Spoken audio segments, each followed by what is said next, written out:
The big gym at Lincoln Creek Elementary was packed and buzzing with noise that morning, but 6-year-old Anna Williams did not hear any of it. She stood very still near the front, her small hands clutching a little wooden box to her chest. Her blue dress, her very best one, fluttered a tiny bit with every nervous breath she took. She did not notice the older kids staring at her from their rows of chairs. She did not hear the whispers that slithered through the air like little snakes. Her eyes were glued to the big double doors at the back of the gym. She was watching, waiting, hoping for a miracle. The Father's Day assembly was about to start. The room was full of dads. There were dads in heavy work boots, dads in neat office pants, and dads wearing caps that said they were veterans. The air smelled like coffee and that sharp, clean smell of aftershave. Teachers fluttered around like helpful birds, lining up kids and straightening collars. Cameras flashed, capturing happy hugs, and laughter bounced off the high gym walls. But Anna wasn't laughing. She kept her eyes on the entrance, her heart beating a hopeful little drumbeat against her ribs. Her mother had told her, in that soft, sad voice she used sometimes, that Daddy couldn't come. Daddy had died in an accident at his construction job 3 whole years ago. Anna knew that. It was a heavy, quiet knowing that lived inside her always. Her fingers brushed the top of the wooden box she held. Inside was a precious, torn scrap of his bright orange safety vest. Her mommy said she could hold it whenever she missed him, and she missed him every single day. But then, this very morning, a message had blinked onto her mommy's old phone, which Anna sometimes used to play learning games. It was from a number she didn't know. The words were simple and magical. "Daddy's coming today, I promise." She hadn't shown her mom. She was almost afraid to breathe after reading it, as if breathing too hard might pop the beautiful, fragile bubble of hope. And now, every time the heavy gym door creaked open, Anna's whole body went stiff with anticipation. Her small shoulders lifted, her eyes widened, and for a second, she believed. A few rows back, a 10-year-old boy named Mason leaned over to his friend Oliver. "Look at Anna," he whispered, but it was the kind of whisper meant to be heard. "She really thinks someone's showing up today." Oliver snickered, covering his mouth with his hand. "Get ready," Mason said, a mean little smile on his face. "This is going to be the best prank all year." A girl named Chloe, sitting next to them, giggled into her palm. "Did she really think a dead dad shows up for picture day?" she muttered. One of the fathers sitting nearby turned and gave them a stern look. "Hey," he said firmly, "that's not funny." But the kids just rolled their eyes and ignored him, their attention fixed on the small girl in the blue dress. Up on the stage, Principal Mrs. Whitmore tapped the microphone. Tap, tap, tap. "Welcome, everyone, to our annual Father's Day assembly," she said, her voice echoing. "Please help me welcome our very special guest, Mr. Ethan Cross." The gym doors swung open with a soft whoosh, and in that moment, something inside Anna's heart broke wide open with hope. A tall man walked in. He wore a serious gray suit and had a calm, quiet face. He stood very straight, and he had the kind of presence that made people stop and look without him even trying. Some of the parents whispered his name to each other. "Ethan Cross, the tech billionaire, what's he doing here?" But Anna didn't know who he was. All she knew was that a man had walked through the door right when she'd been told her daddy would come. A small, broken sound escaped her lips. "Daddy." Then she ran. Her little shoes slapped against the polished gym floor. Her blue dress flew out behind her. The world narrowed to the man standing by the door. "Wait, Anna," her teacher, Mrs. Klein, called out, reaching for her, but Anna was a tiny, speeding blur of hope. Gasps filled the gym, followed by snickers, and then loud, cruel laughter. "Oh my gosh, look at her," someone said. "She thinks that's her dad. No way. This is gold. I wish I'd recorded it." Ethan Cross heard the laughter before he saw the child. He turned just in time for a small, desperate force to crash into his leg. Tiny arms wrapped around him with absolute certainty. The billionaire froze, his mind blank with confusion. Anna tilted her tear-streaked face up, her eyes shining with a belief so pure it was painful to see. "Daddy," she whispered, her voice cracking. "You came. The laughter around them swelled, loud and ugly. Ethan's head snapped up, his sharp eyes scanning the room. The scene felt wrong. Deeply, terribly wrong. "What?" he muttered to himself. "What is happening?" Principal Whitmore rushed over, her face flushed with embarrassment. "Mr. Cross, do you know this child?" "No," Ethan said immediately. The word was firm and clear. It hit Anna like a physical slap. Her whole body stiffened. Her small hands slipped from his expensive suit pants as if they were burning her. You're not." Her chin wobbled dangerously. "But you came when they said you'd come." More laughter erupted. Mason, feeling brave, cupped his hands around his mouth. "Hey, Anna. Ask him where he's been for the last 3 years." Oliver, not wanting to be outdone, added loudly, "Or if he remembers falling off that building." The gem went dead silent for a heartbeat, then erupted in shocked murmurs. Parents gasped, their faces etched with horror. Anna's face completely crumbled. The last bit of hope drained away, leaving only public, humiliating sorrow. She covered her face with her hands, and quiet, heartbroken sobs shook her small shoulders. The sound of a child's grief, laid bare for everyone to see, cut through the room more sharply than any shout. Something inside Ethan Cross stirred. It was an old, familiar feeling, one he had buried long ago. He remembered being 6. He remembered standing alone at his own school events, pretending he was fine, pretending he didn't care that his father's chair was always empty. He remembered the snickering, the jokes, the hot shame of being different. He looked down at the little girl weeping quietly beside him, and then he looked at the boys who had caused it, their smirks now fading under his gaze. Slowly, carefully, Ethan lowered himself to one knee on the gym floor. "Sweetheart," he said, his voice gentle but clear. "Can you look at me?" Anna hesitated, her body trembling. Then, slowly, she lowered her hands, revealing a face soaked with tears. "Tell me your name," Ethan said softly. "Anna," she hiccuped. "Anna," he repeated, letting the name hang in the quieting air. "I'm so very sorry you were tricked today." She swallowed hard, trying to be brave. "They laughed," she whispered, because I don't have a daddy." There was no way for any person with a heart to hear those words and stay untouched. Ethan looked around the gym, at the children, at the parents, at the boys who now looked small and unsure. Then he held out his hand to Anna, his palm open and steady. "Stand with me," he said quietly, a command and an invitation all at once. No child should stand alone while others laugh. A heavy, breathless silence fell over the entire room. Anna stared at his outstretched hand as if it were a lifeline thrown into a stormy sea. Mason scoffed under his breath. "Seriously? She's gonna take his hand?" Oliver just watched, wide-eyed. Anna's tiny, trembling fingers lifted. They hovered in the air for a second that felt like an hour. Then they touched Ethan's palm. His large, warm hand closed gently around hers, and he rose to his full height, bringing the little girl up beside him. She stood there like a fragile piece of glass he had just decided to guard with his life. He turned to Principal Whitmore. "I'd like to say something," he said, his tone leaving no room for argument. The principal, still visibly shaken, just nodded. Of course, Mr. Cross." Ethan stepped toward the microphone, leading Anna with him. The gym held its collective breath. He looked straight at the row where Mason, Oliver, and Chloe sat. His voice, calm and low, hit the room like thunder. No child should ever be mocked for losing a parent. Not today. Not ever. Parents shifted in their seats. Some looked at the floor, suddenly ashamed. A few nodded in firm agreement. Ethan continued, his hand still safely wrapped around Anna's.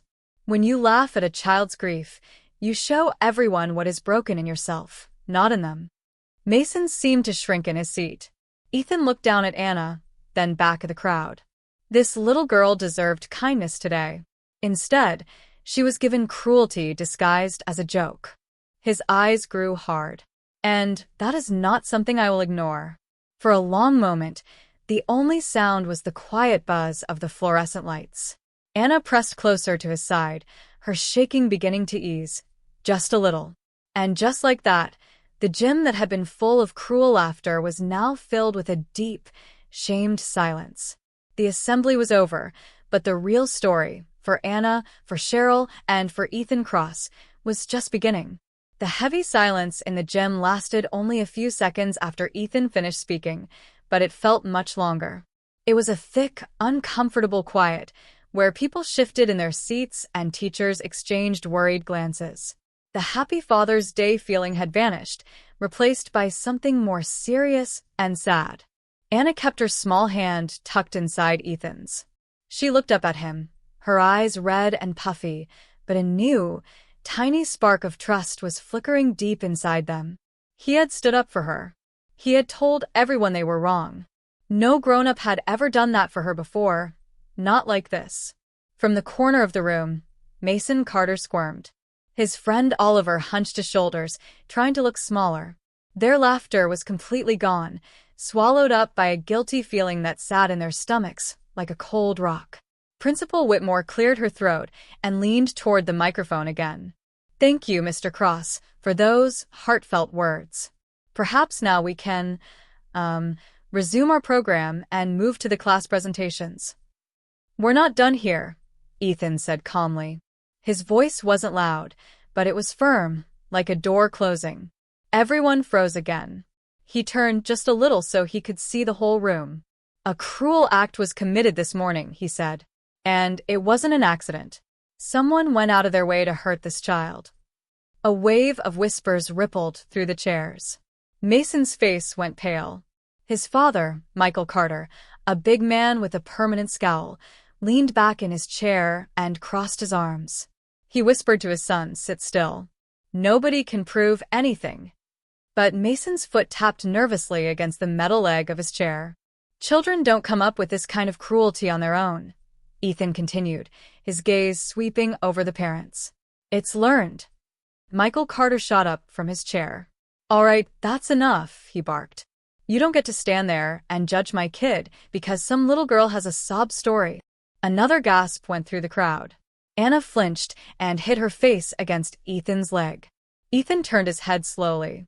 The temperature in the room seemed to drop 10 degrees. He didn't yell. He didn't need to. "Sit down," he said. The two words were quiet but solid, like stones. Michael opened his mouth, glared, but after a tense moment, he sank back into his chair, grumbling ugly words under his breath. "Mr. Carter, that language is completely inappropriate here," Principal Whitmore said, horrified.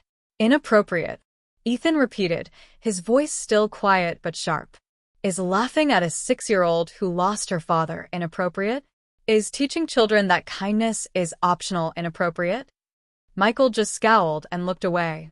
Ethan turned his attention back to Anna. She was trying so hard to be brave, standing straight, but her chin was still trembling.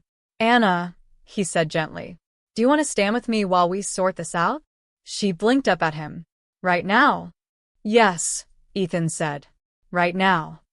She gave a tiny, quick nod. It was a small thing, but it meant everything. It was a child choosing to hope again, choosing to trust. Principal Whitmore wrung her hands. "Mr. Cross, if you'd like to speak briefly." "Not briefly," Ethan replied. "Clearly, this needs more than a quick comment." He stepped toward the microphone, Anna's hand still securely in his. When he spoke again, his voice filled every corner of the large room. "When I was 6, he began, I watched other kids run to their fathers at events like this. I sat alone. I pretended it didn't hurt. But children don't forget that feeling. They carry it for a long, long time." Some of the older men in the crowd nodded slowly, their eyes distant, remembering their own childhoods. Anna's father, Ethan continued, was a construction worker. A man who built things. A man who died working to take care of his family. That deserves respect, not laughter. He glanced down at the wooden box Anna still clutched. What she carries with her, that's not for pity, that's for honor. A few mothers dabbed at their eyes with tissues. "And when she ran to me," Ethan said, his voice tightening just a bit, "I saw something in her face. I recognized it. It was the hope of a child who wishes, for just one moment, that someone is coming for her. Anna looked up at him, surprised. He gave her the softest smile before facing the crowd again. So let me be very clear, he said, his tone leaving no room for argument. If any child in this school is ever bullied for something life took from them, I will be back. And I will not be quiet. Mason seemed to fold into himself. His father whispered, furious, "This is ridiculous." Ethan turned his head just enough to meet Michael Carter's eyes. "If you think compassion is ridiculous," he said evenly, "then you have failed as a father." More gasps. Michael's face turned red, but he didn't say another word. Principal Whitmore stepped forward, her voice shaky. "Mr. Cross, we truly appreciate your words. We will be reviewing our anti-bullying policies immediately." "I'm not finished," Ethan said gently. He looked down at Anna. Her breathing was steadier now. "What's in the box, Anna?" he asked softly. She opened her mouth, but only a whisper came out. "Daddy's vest. The piece they gave Mommy. She let me keep it. May I see it?" For a moment, she hesitated. The whole gym was watching. But slowly, carefully, she opened the lid of the little wooden box. Inside, on a bed of soft cloth, was a scrap of bright orange fabric.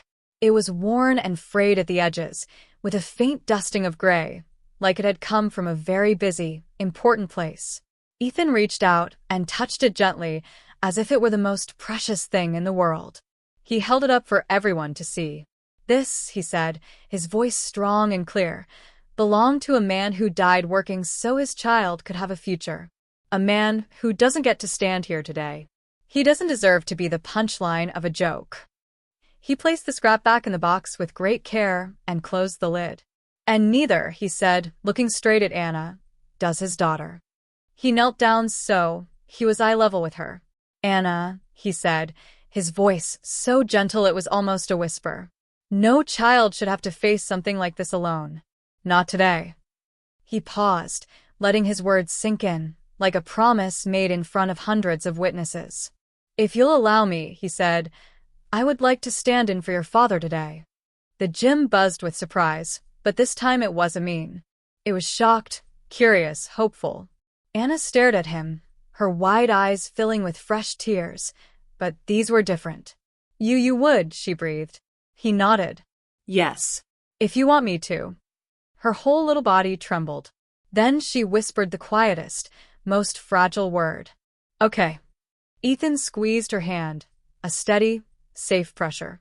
Behind them, Mason whispered, horrified, "Dude, this is blowing up." Ethan stood, shielding Anna from their whispers, and spoke into the microphone one final time. "From this moment on," he announced to the entire room, "she will not stand alone again." This time the room didn't gasp. It erupted in applause. It was startled, emotional, grateful applause. Parents clapped, some with tears in their eyes. And for the first time that whole terrible morning, Anna Williams leaned her head against Ethan Cross's side, a tiny, weary child finally feeling safe.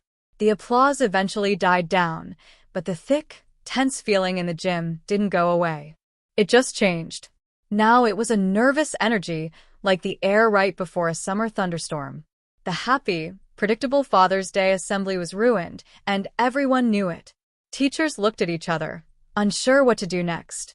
Parents gathered their things quietly, their conversations hushed. Anna stayed close to Ethan's side, her fingers still wrapped tightly around his thumb. Every few seconds, she would look up at him, as if checking to make sure he was still really there. He always was. He would give her hand a little squeeze and she would relax, just a bit. Principal Whitmore approached them, her face pale. "Mr. Cross, Mrs. Williams, Anna's mother, is on her way. I called her earlier when things started. She should be here any minute." Anna's eyes went wide. "Mommy's coming?" "Yes, sweetheart," the principal said gently. "But what if she's sad? What if she thinks it's my fault?" Anna whispered, her voice trembling again. Ethan felt his heart twist. He knelt down once more. "Anna, look at me. None of this is your fault. Not one single part. You were brave today. Your mom will be proud of you." "For what?" she asked, confused. "For being brave," he said simply. Just then, the big gym doors flew open. A woman rushed in, dressed in dark blue nurse's scrubs. She had tired eyes and a kind, worried face.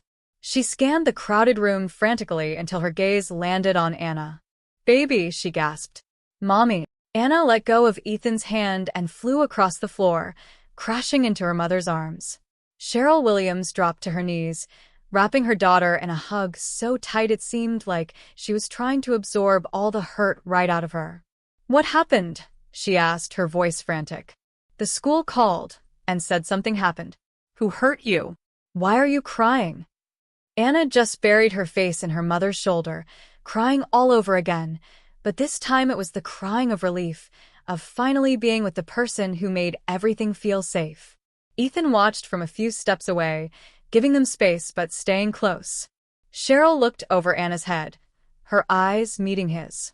They were filled with confusion, fear, and a mother's fierce protectiveness. "You're Ethan Cross?" she asked, recognition dawning. He nodded. "Yes. But right now, I'm just someone who didn't want your daughter to stand alone." Cheryl's expression softened, then hardened again as she looked back at her crying child. "Anna, baby, tell me what happened. Tell me everything." Between hiccups and sobs, the story tumbled out. The text message, the hope, the running, the laughter, the horrible words from the boys. Ethan stepping in. Cheryl listened, her face growing paler and more angry with each word. When Anna finished, Cheryl pulled her close again, kissing the top of her head. "You are never, ever foolish for hoping," she whispered fiercely. "Never." She looked up at Ethan, her eyes swimming with tears she refused to let fall. "You stayed with her?" "Yes." "Why?" Ethan didn't even have to think about his answer. Because someone should have. The simple truth of it hung in the air between them. Cheryl swallowed hard. "Thank you," she said, her voice thick with emotion. "Truly.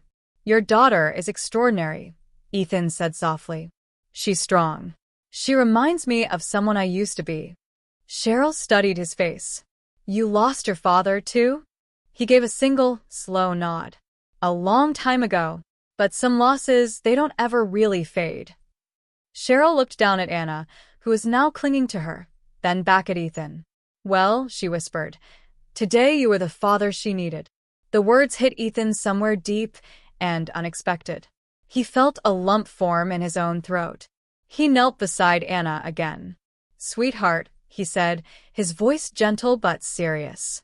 "If you ever need someone to stand with you on days like this, you can call me. I mean that."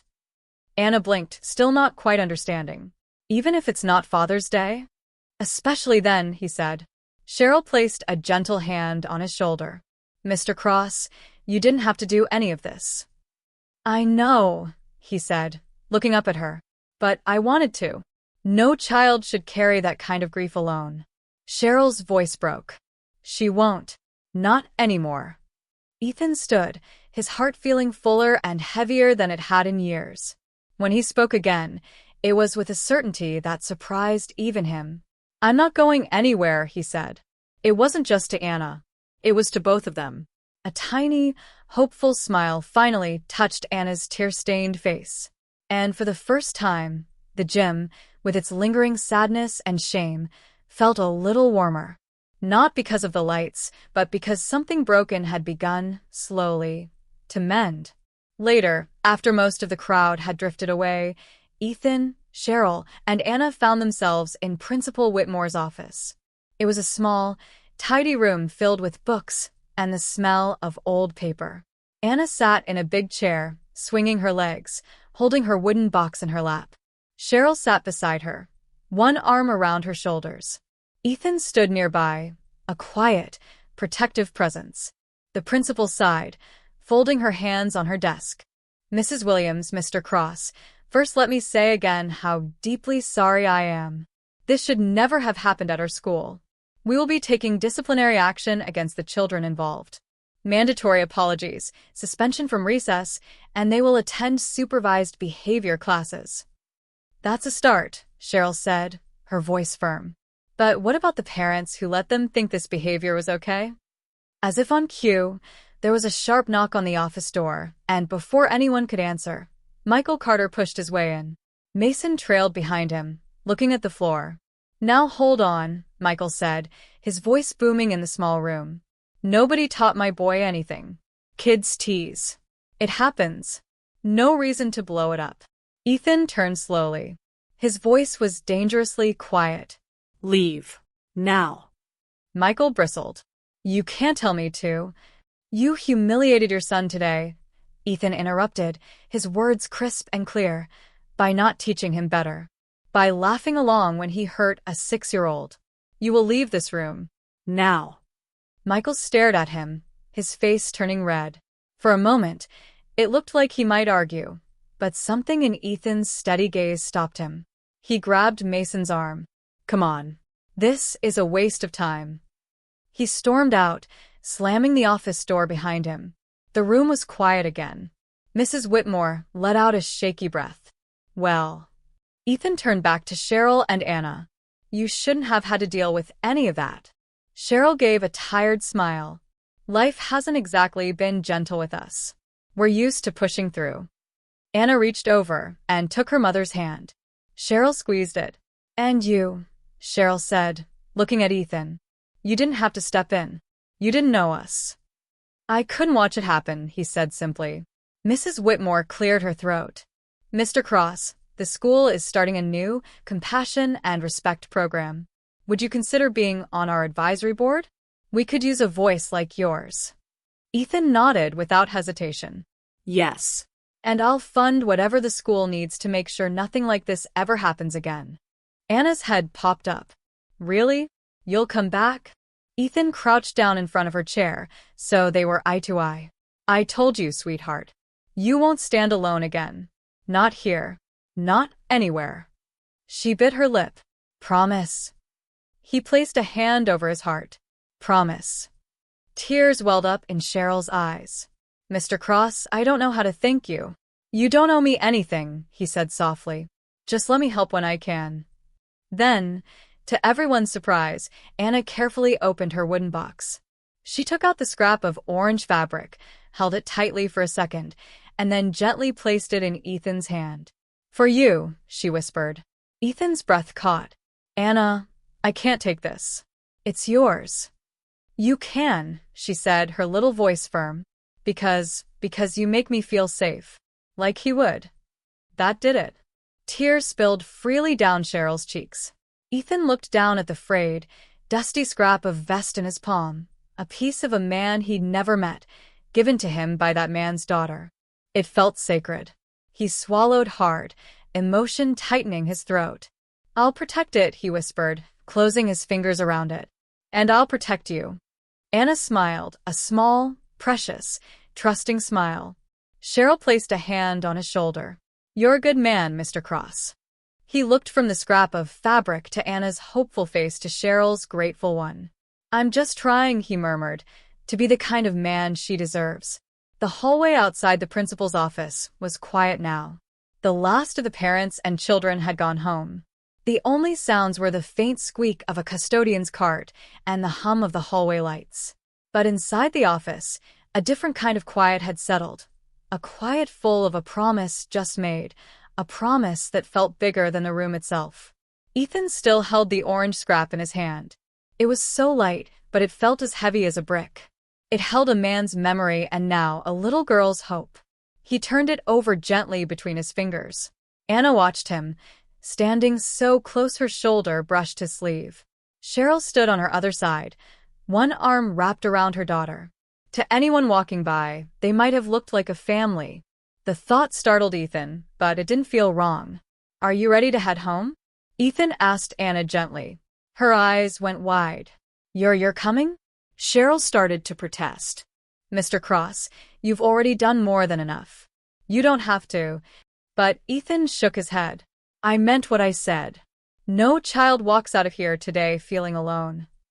He held out his hand. Anna didn't hesitate.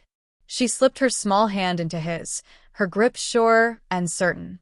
Cheryl looked at them for a long moment, then nodded slowly. "Okay." They walked down the empty hallway together, their footsteps echoing. They passed the gym again.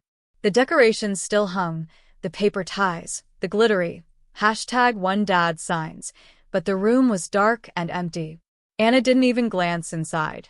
She just held Ethan's hand and walked between him and her mother. Outside, the afternoon sun was warm and golden. A soft breeze rustled the leaves of the big oak trees in the schoolyard. It was peaceful, a world away from the hurt and noise of the morning. Cheryl took a deep breath. Anna, sweetie, we need to stop for gas on the way home. Are you hungry?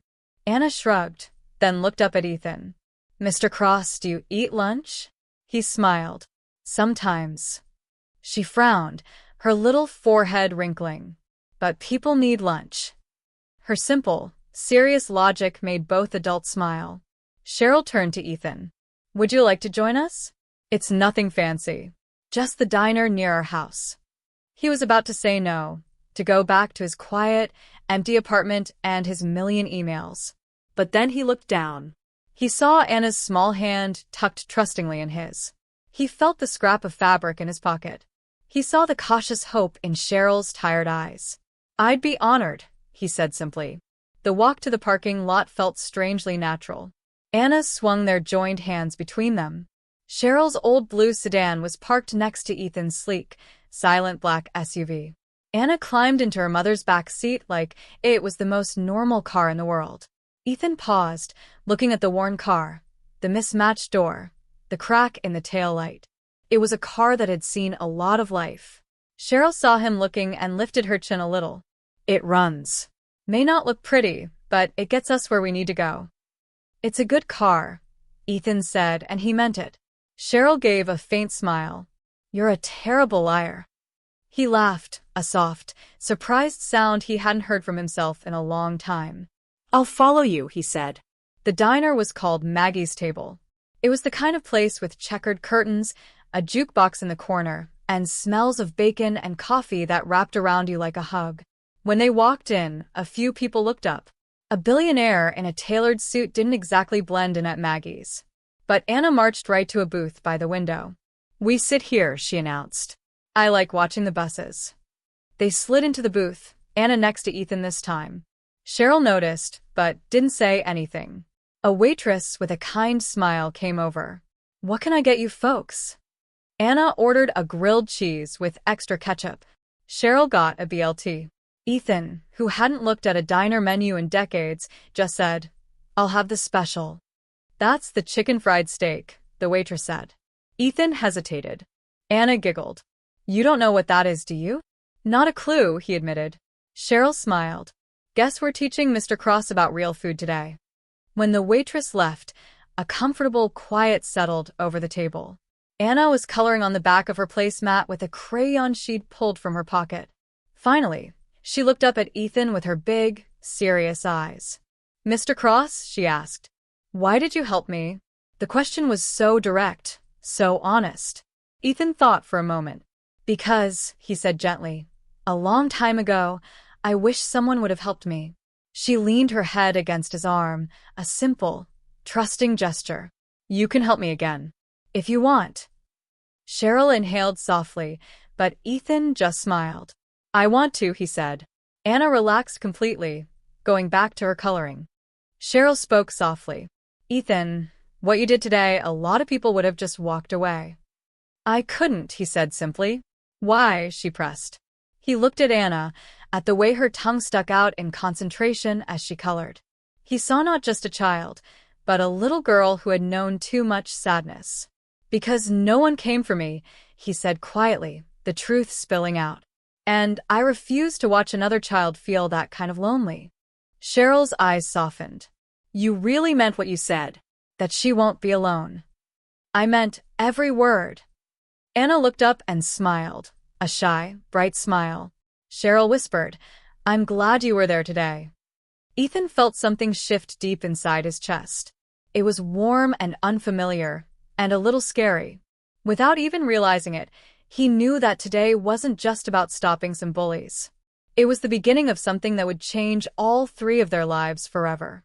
The chicken fried steak arrived, and Anna watched with great interest as Ethan examined it. It looks crunchy, she observed. He took a careful bite, chewed and nodded. It is. And it's good. Anna grinned, triumphant. Told you. Real food.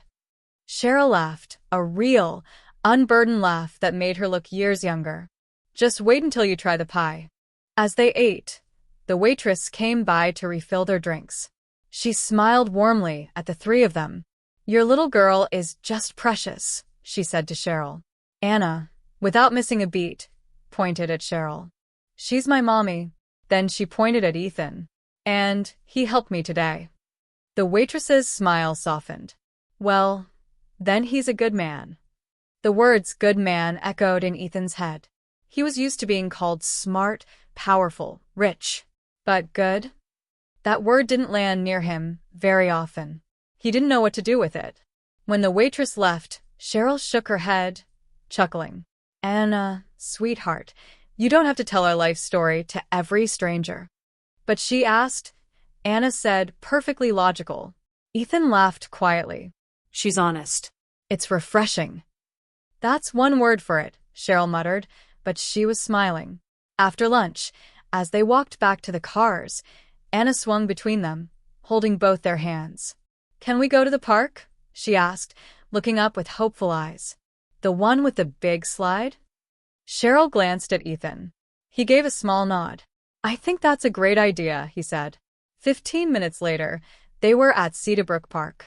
It was the kind of park full of memories, old wooden swings, a rusty merry-go-round, towering oak trees that had seen generations of kids. Anna took off running toward the jungle gym. Watch me, Mr. Cross.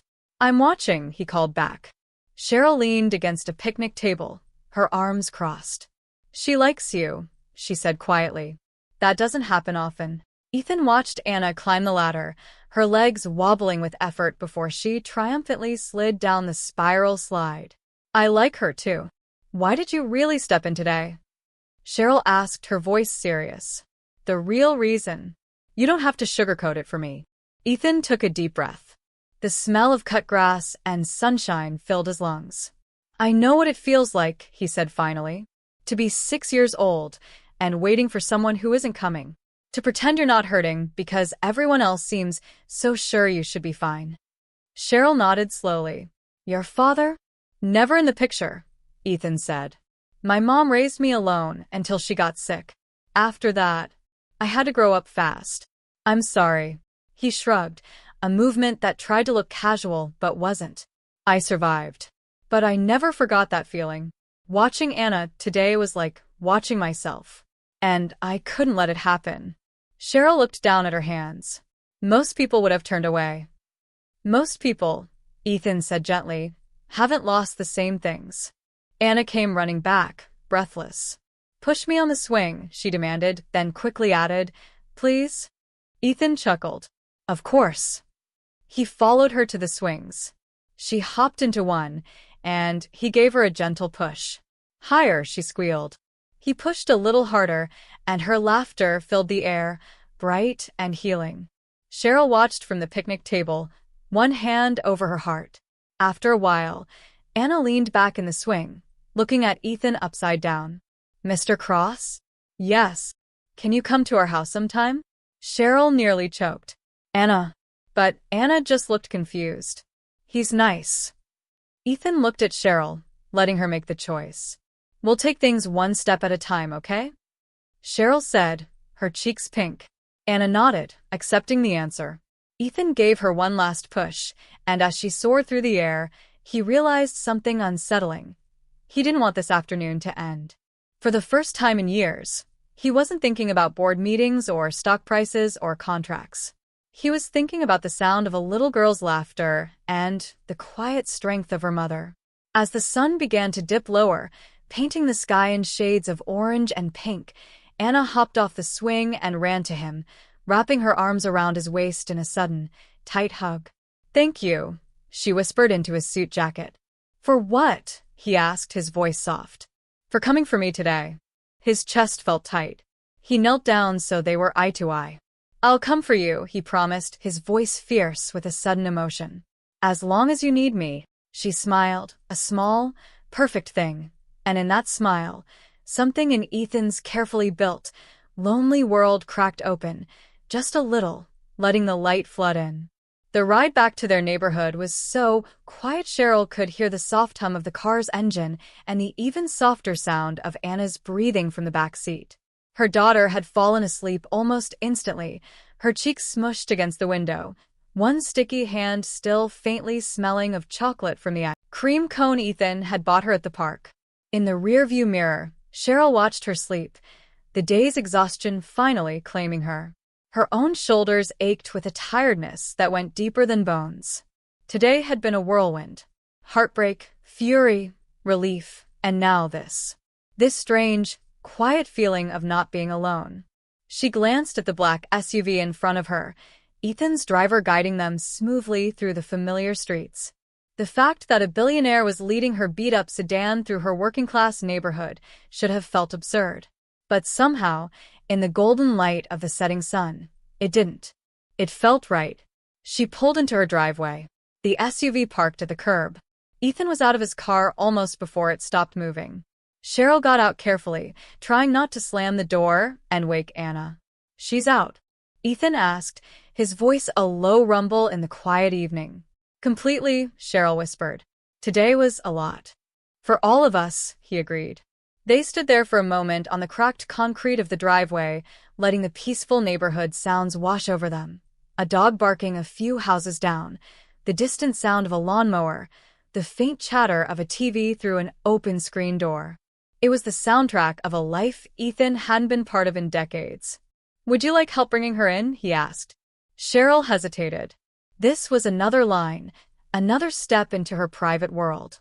But her arms were tired, and her heart was full of a gratitude that made her brave. She nodded. "If you don't mind."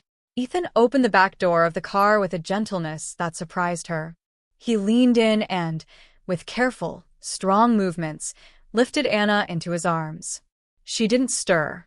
Her head lolled against his shoulder, her curls spilling over his expensive suit jacket as if she belonged there. Cheryl's breath caught in her throat at the sight. It was so natural, so tender. She led the way inside, through the modest living room with its worn sofa and family photos on the wall.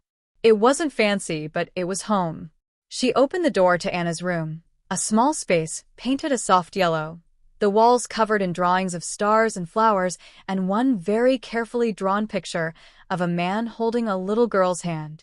Ethan paused in the doorway when he saw it, a soft, almost pained look flashing in his eyes before he masked it. He laid Anna down on her bed as if she were made of spun glass. She murmured in her sleep, one small hand reaching out blindly. Ethan instinctively reached down and brushed a curl from her forehead. "Rest easy, sweetheart," he whispered. She settled instantly, a small sigh escaping her lips. Cheryl felt tears prick her eyes again. "Thank you," she breathed. "Of course," he murmured, stepping back to give her room. She pulled Anna's favorite blanket over her, the one with the faded elephants, and quietly closed the door halfway, leaving it open just a crack. The soft glow of Anna's ladybug nightlight spilled into the hallway. Back in the living room, Ethan stood with his hands in his pockets, looking strangely out of place, yet completely at home. The house felt different with him in it. "Fuller, can I get you some water?" "Coffee," Cheryl asked, suddenly nervous. "Water would be great, thanks." She went to the kitchen, acutely aware of him following her. She saw her home through his eyes. The fridge covered in Anna's artwork held up by fruit-shaped magnets, the calendar on the wall marked with Bill's due and work shifts, the basket of apples on the counter that were probably a little too soft. A life of making do, not luxury. She handed him a glass of water. Their fingers brushed, and a tiny spark, warm and unexpected, jumped between them. He looked at her, really looked at her, and his expression was so soft, so full of a quiet admiration, that it made her cheeks warm. She cleared her throat, stepping back. I didn't mean to keep you so long. You probably have a million things to do." "Everything can wait," he said simply. Cheryl blinked. She wasn't used to that kind of sincerity, not from anyone, and especially not from a man like him. He leaned lightly against the kitchen counter. "Cheryl," he said, his voice low. "What happened this morning, it wasn't just kids being thoughtless. It was targeted. It was cruel. I know, she whispered. Kids learn that from somewhere, he said. They do. And sometimes, he continued, his gaze steady on hers, the only way to change that is to show them a different example. A better one. You did that today, she said. In a way nobody expected. He shook his head. Anna deserves someone to show up for her. She has me, Cheryl said, a defensive edge creeping into her voice. She didn't mean to be there. And you've done everything for her, Ethan said, his tone gentle but firm. I see that. I see how much she trusts you. But even the strongest parent can't shield a child from every storm, Cheryl. Not alone. Cheryl folded her arms, suddenly feeling very vulnerable. I try. I know you do, he said. And I see how hard you try. But she also reached for me today. Cheryl exhaled, the fight going out of her. I notice. I don't want to overstep, Ethan said carefully. But if you ever want help, real help, I'm here. Her eyes searched his face. Help can mean a lot of things, Ethan. He nodded. Then let me be clear. His voice changed, becoming steadier, more earnest. I'm not here to replace her father. I'm not here to rush into your lives or make decisions for you. But I am here because she needed someone. And I want to be that someone. For both of you. When you need it. Cheryl stared at him, emotion tightening her throat so much she could barely breathe. Ethan, you barely know us. Sometimes, he said, so quietly she almost didn't hear him, you don't need time to know when something matters. A tear escaped and traced a warm path down her cheek. She didn't wipe it away. It's been a long time, she whispered, her voice raw, since anyone offered to stand beside us without asking for something in return. He took a small step closer, close enough that she could smell the clean, subtle scent of his soap. I don't want anything, he said. Just the chance to help. The chance to be in her corner. And yours. Before she could find any words to answer that, a small, sleepy voice came from the hallway. Mommy? Mr. Cross. They both turned. Anna stood there in her pajamas, rubbing her eyes with her fists, her hair a wild, fluffy halo. You're still here, she whispered. Ethan was the one who moved. He knelt down, opening his arms. I am. Anna walked straight into them, wrapping her arms around his neck and burying her face in his shoulder. I'm glad, she murmured. He hugged her back, carefully, protectively, as if she were the most precious thing he'd ever held. Cheryl watched, her hand pressed to her mouth, fighting back a fresh wave of tears. Anna leaned back in his arms. Can you read me a story before you go? Ethan froze. Cheryl froze. This was it. The threshold. Letting him into their home was one thing. Letting him into their sacred bedtime routine, that was something else entirely. That was family. Anna blinked up at him, hopeful and trusting. Cheryl took a slow, deep breath. Her heart pounded. She looked at her daughter's face, at the man holding her, and she made a decision. She nodded. Yes, she whispered. You can. A look of such profound, gentle reverence passed over Ethan's face that Cheryl's knees almost buckled. Anna took his hand. Come on, Mr. Cross. Cheryl followed them to Anna's room, leaning in the doorway as Anna scrambled into bed and pulled out a well-loved picture book from under her pillow, one about a lost kitten finding its way home. Ethan sat in the small chair beside her bed, looking large and out of place, but he opened the book with a careful tenderness that made Cheryl's heart ache. He began to read. His voice, usually so confident and firm in business meetings, was soft and warm, giving each character a different tone. Anna curled on her side, her eyes glued to his face, listening intently. Cheryl watched, her hand pressed to her chest, as the billionaire read a bedtime story to the little girl who had been mocked that morning for having no father. The world outside, with all its dangers and cruelties, seemed to fade away, locked out by the warm glow of the nightlight and the sound of his steady voice. When the story ended, Anna's eyes were heavy. Mr. Cross, she mumbled. Yes, sweetheart. Will you come back tomorrow? He glanced up at Cheryl, who was still in the doorway. She nodded, a silent promise. Ethan smiled down at Anna. Yes, sweetheart. I will. Anna sighed, a sound of pure contentment, and her eyes drifted closed. Good, she whispered, already half asleep. 'Cause I don't feel alone when you're here. The words hung in the quiet room, simple and devastatingly true. Ethan's jaw tightened. He reached out and very carefully tucked the blanket around her shoulders. He stayed there, watching her sleep, for a long minute before he finally stood up. He walked Cheryl back to the living room. Neither of them spoke. Words seemed too small for what was happening. At the front door, he turned to her.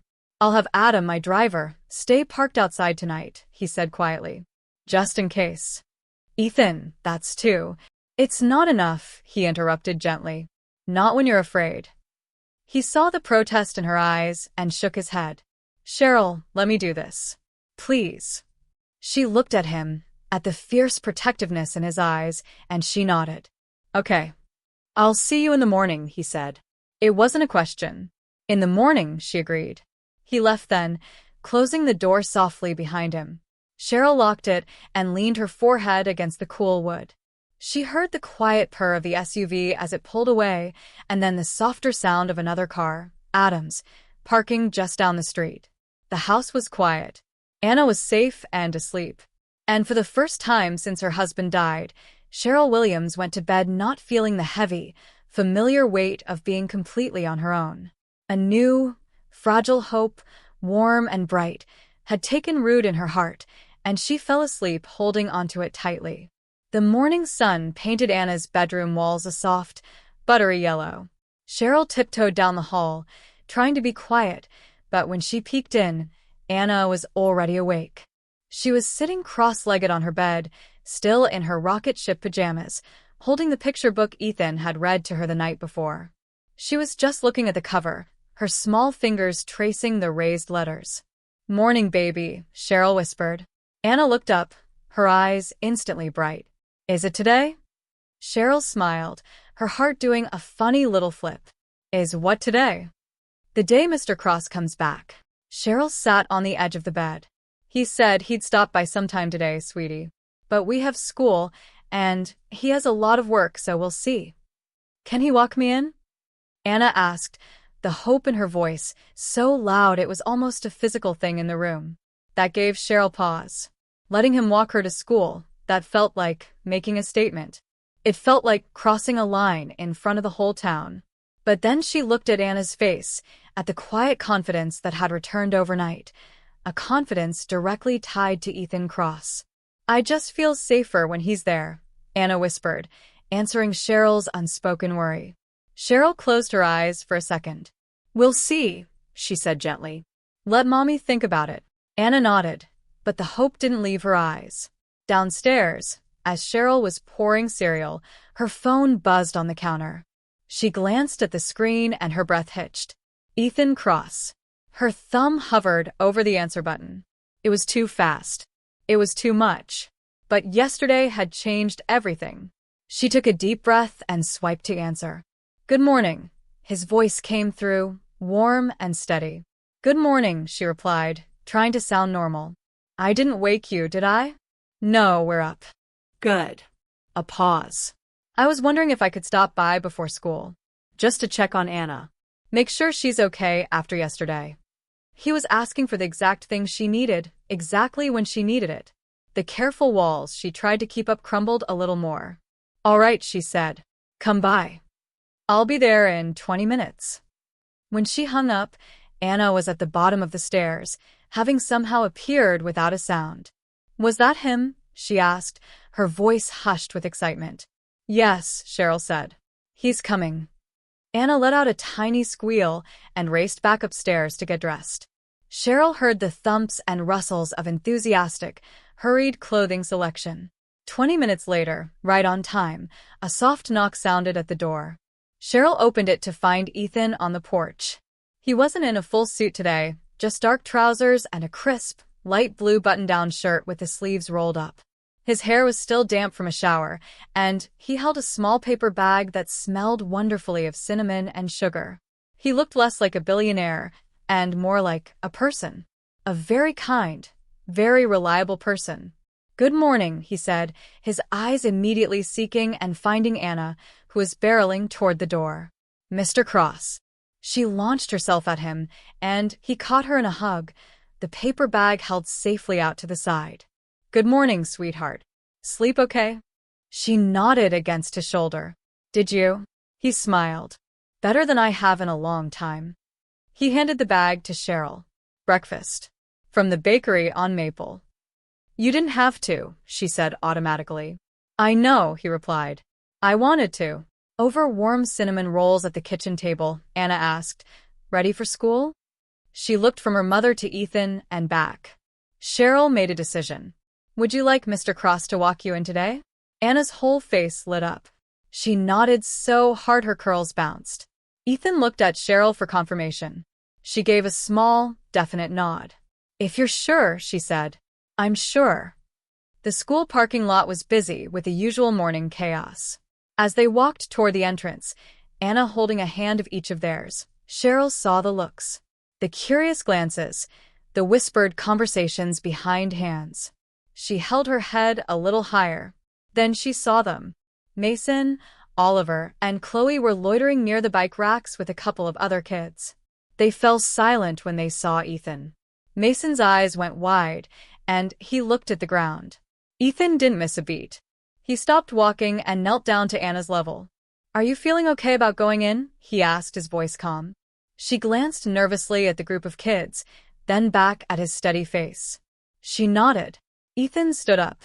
He didn't approach the kids with anger. He simply walked over to them, his presence commanding but not threatening. The children froze. "Good morning," Ethan said, his tone even. They mumbled greetings, not meeting his eyes. "You three did something very hurtful yesterday," he continued. "And it's important you understand why it was wrong. Not just because you got in trouble, but because the pain you caused doesn't just disappear when the bell rings."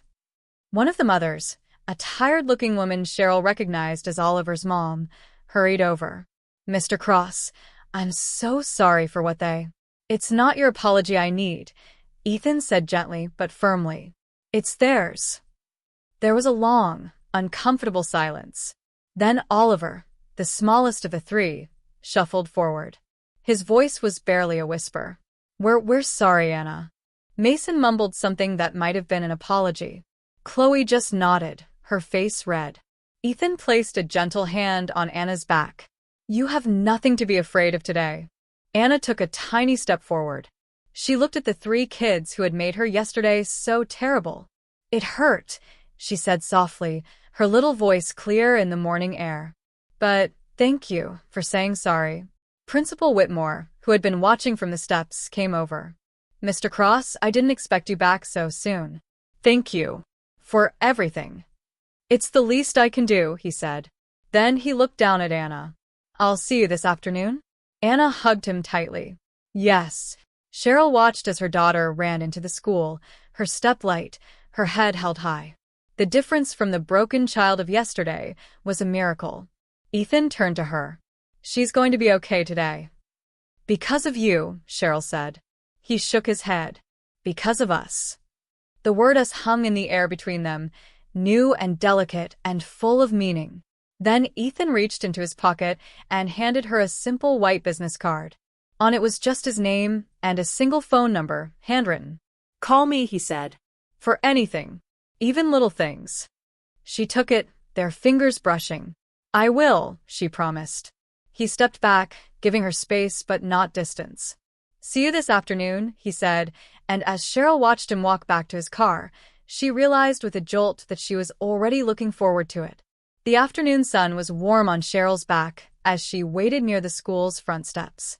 The final bell had just rung, and kids were pouring out of the doors in a noisy, cheerful flood.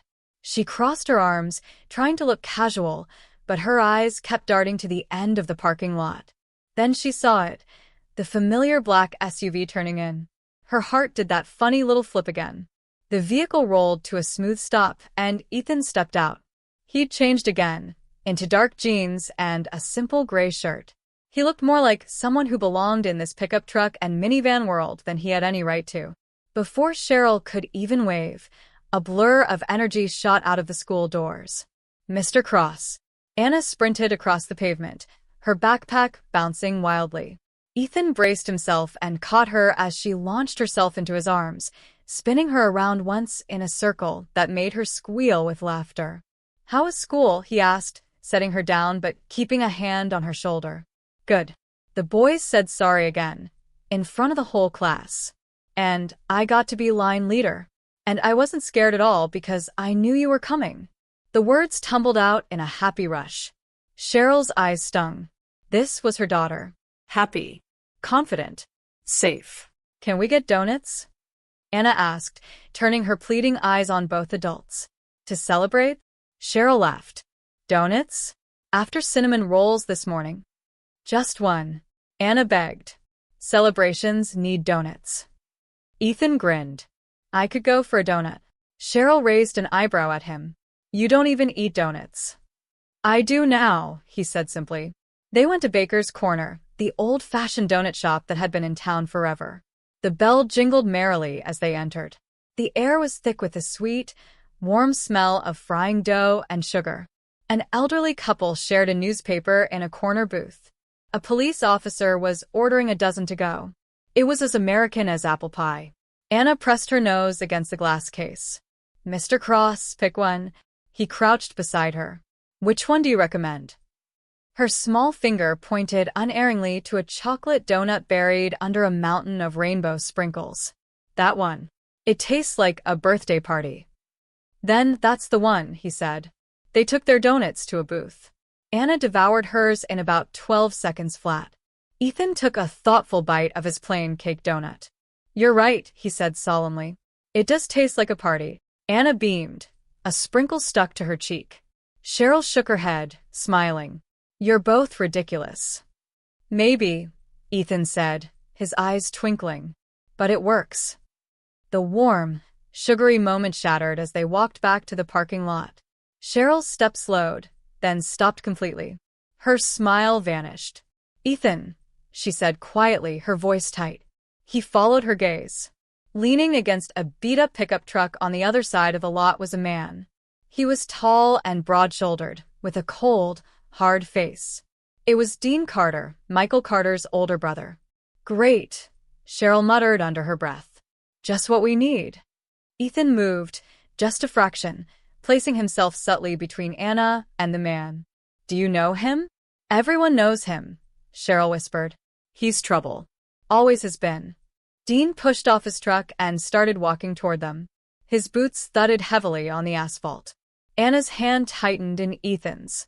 Cheryl stepped forward, her voice firm but laced with fear. "Dean, whatever you want, don't make a scene. Not in front of my daughter." Dean's eyes, a flat, unfriendly gray, slid from Cheryl to Anna, then settled on Ethan. A slow, ugly smile spread across his face. "Your daughter humiliated my nephew today.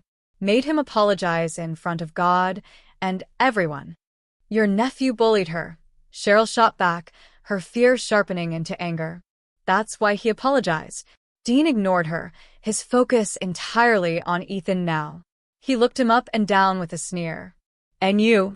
You think just 'cause you're rich, you can walk in here and play hero? You think a kid like that belongs anywhere near you?" Before Cheryl could fire back a retort, Ethan stepped forward. Not aggressively, just one measured step that somehow closed the distance and made Dean seem smaller. His voice was calm, steady, and colder than Cheryl had ever heard it. "You're upset because your nephew faced consequences for his actions. That's your problem, not this child's." He paused, letting his words sink in. "And if you're smart, you'll walk away." Now. Dean let out a short, harsh laugh. "You think money makes you dangerous?" "No," Ethan said, his gaze never wavering. "Character does." The air between them crackled with tension. Anna whispered, "Mr. Cross." Ethan instantly looked down, his expression softening just for her. "It's okay. You're safe." He said it with such certainty that even Cheryl believed it. Dean stared at them for another long, tense moment. His eyes darted to the shiny SUV, to Ethan's unflinching posture, to the few other parents now watching from a distance. He spat on the ground, the gesture crude and final. "This isn't over," he growled, but it sounded weak. He turned and stalked back to his truck, peeling out of the parking lot with a squeal of tires. Cheryl let out a shaky breath she didn't know she'd been holding. Ethan didn't relax. He watched the truck until it disappeared around a corner. "Are you all right?" he asked, turning to her. She nodded, but she was trembling. "I'm fine. He's always been like that. His family, they think they run this town." "He won't intimidate you again," Ethan said, and it wasn't a promise or a hope. It was a statement of fact. "I won't allow it." "You don't have to protect us," Cheryl whispered, the old habit of independence rising up. "But I want to," he said. Anna tugged his sleeve. "Can we go home now?" Ethan knelt down to her level. "Of course we can." As they walked to their cars, Cheryl touched his arm. "Ethan, I know you're used to fixing things. But be careful. This town, people talk. And some people, like Dean, they don't like outsiders getting involved." "Let them talk," Ethan said, his voice gentle again. "Their judgment doesn't scare me." "What about their anger?" she pressed. He stopped and looked at her, and his gaze was so calm, so sure it made her breath catch. "Cheryl, I don't care how the world sees me. I care how she sees me." He nodded toward Anna, who was already climbing into the car, smiling back at him with complete trust. "And," he added, his voice dropping, "I care how you see me, too." Cheryl swallowed, utterly speechless. Ethan stepped back. "I'll see you both tomorrow," he said. And the way he said it made it clear. Tomorrow wasn't a question. It was a promise solid as stone.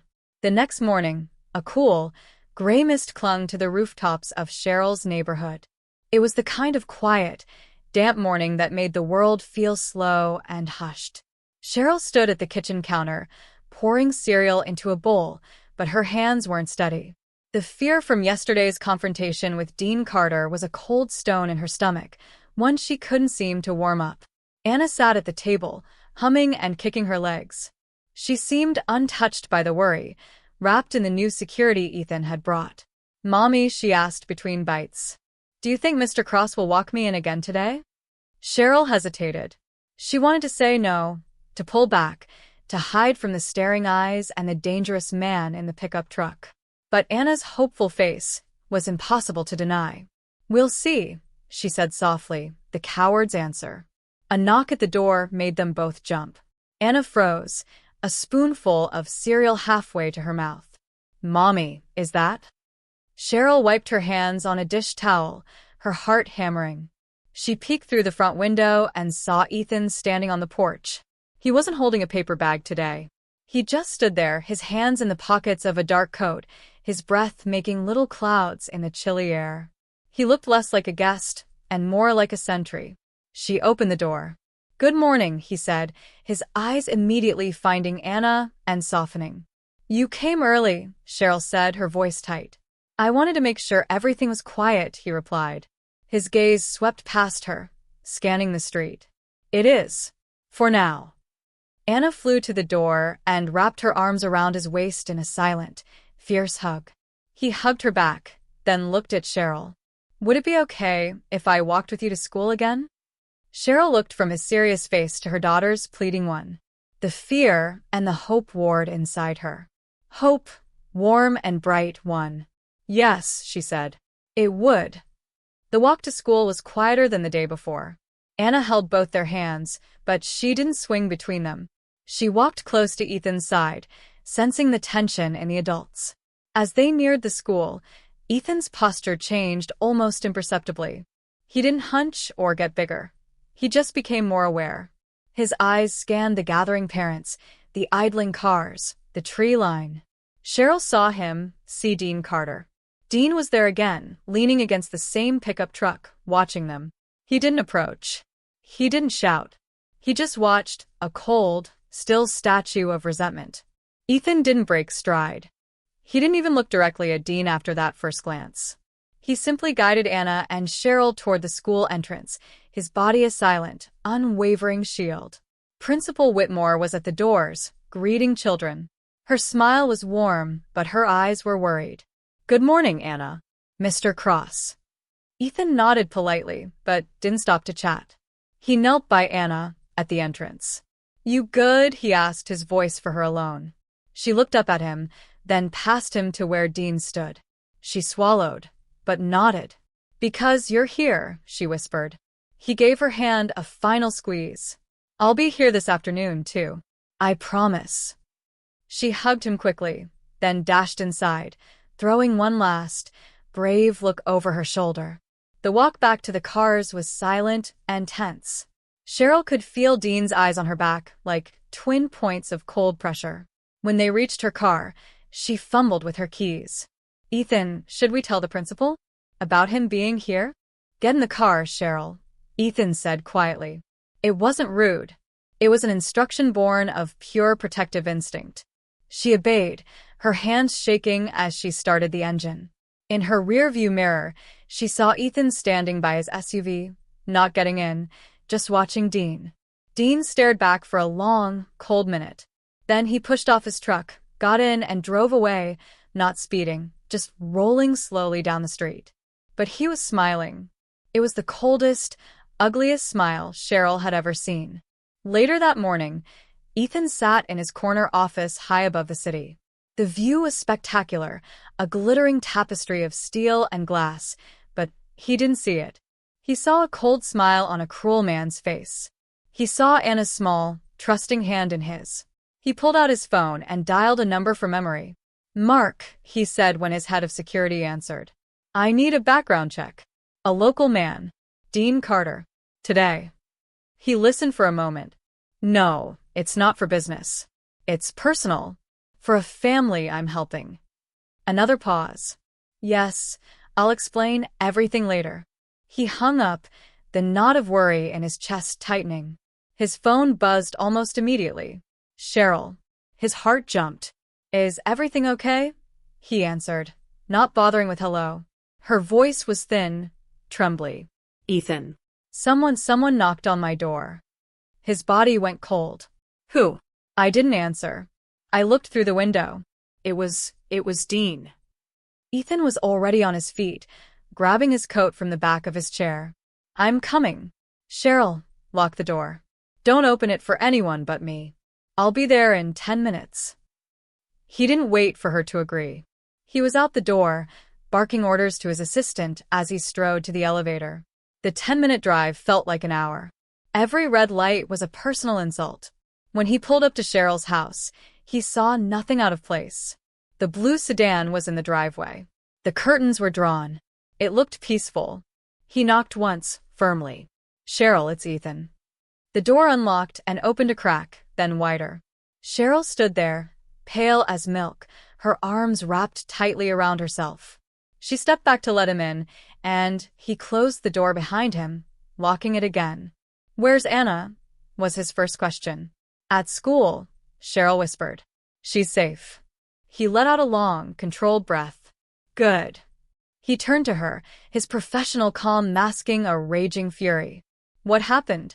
Exactly. He knocked. Not loud, not angry. Just normal. Like a neighbor. I almost opened it without looking. But I looked. And I saw him just standing there, staring at the door. He didn't say anything. He just knocked and waited. She shuddered. It was worse than if he'd been yelling. Ethan's jaw tightened. This wasn't just intimidation. This was a message. Asterisk, I know where you live. I can get to you. Asterisk, he walked through the small living room, checking the front window locks, peering out at the quiet street. He's trying to scare you. It's working, Cheryl said, her voice breaking. I don't want Anna anywhere near this. I can't lose her, Ethan. You won't, he said, turning back to her. His voice was absolute. I won't let that happen. Cheryl looked up at him, and in her eyes was a torrent of emotions, fear, exhaustion, gratitude, and a dawning, terrifying dependence. Thank you, she whispered. For what? For coming. Ethan stepped closer. He didn't touch her. He just let his presence, solid and sure, fill the space between them. I told you. I'm here. Both of you, you matter now. Cheryl's breath hitched. Not because of romance, but because of the sheer, miraculous relief of not being alone against the storm. Ethan looked at the door again, his expression hardening into one of steely resolve. Whatever game Dean Carter was playing, Ethan Cross was changing the rules. And for the first time in years, Cheryl Williams, standing in her humble living room, believed with her whole heart that they might just be safe. The house felt different with Ethan in it. The walls, which usually just felt like walls, now felt like a fortress. The quiet was no longer an empty quiet, but a watchful one. Yet underneath that new feeling of safety, a low, pulsing dread remained. Dean Carter had crossed a line from public meanness to private threat, and men like Ethan Cross did not take threats lightly. Cheryl stood in the middle of her living room, hugging herself as if she might fall apart. Ethan had finished his quiet, methodical check of the windows and doors. He stood by the front window, peering through a slit in the blinds at the empty street. His suit jacket was open, his sleeves rolled up. He looked less like a billionaire and more like a soldier on guard duty. "Ethan," Cheryl whispered, her voice sounding too loud in the hush. "Do you think he's trying to scare us? Or something worse?" Ethan turned from the window. His face was calm, but his eyes were sharp. "When a man like Dean escalates twice in 2 days," he said, his voice low and even, "it's not just about scaring you. It's about control. He wants you to feel watched. He wants you to feel helpless." Cheryl flinched. "Don't say it like that." "I'm sorry," he said, not sounding sorry at all for telling the truth. "But pretending he's harmless doesn't keep you safe." "I can't let him hurt Anna," she said, the words a desperate prayer. "He's not getting near her," Ethan promised, his voice like iron. "You have my word." Cheryl searched his face. "Why?" she asked again, the question that had no simple answer. "Why are you doing all this?" He was silent for a long moment. The only sound was the hum of the refrigerator from the kitchen. "Because someone should have protected you already," he said finally, each word careful and deliberate. "Because someone should protect her, always." He stopped, as if the next words were too big, too soon. Cheryl waited, her heart hammering against her ribs. Ethan exhaled, a slow, controlled release of breath. "Because you shouldn't have to stand alone." A shiver ran through her, part recognition, part profound relief. She swallowed hard and nodded, just once. Then a knock on the door. Not the loud, demanding knock from before. This was firm, professional. Tap, tap, tap. Cheryl gasped, stepping back.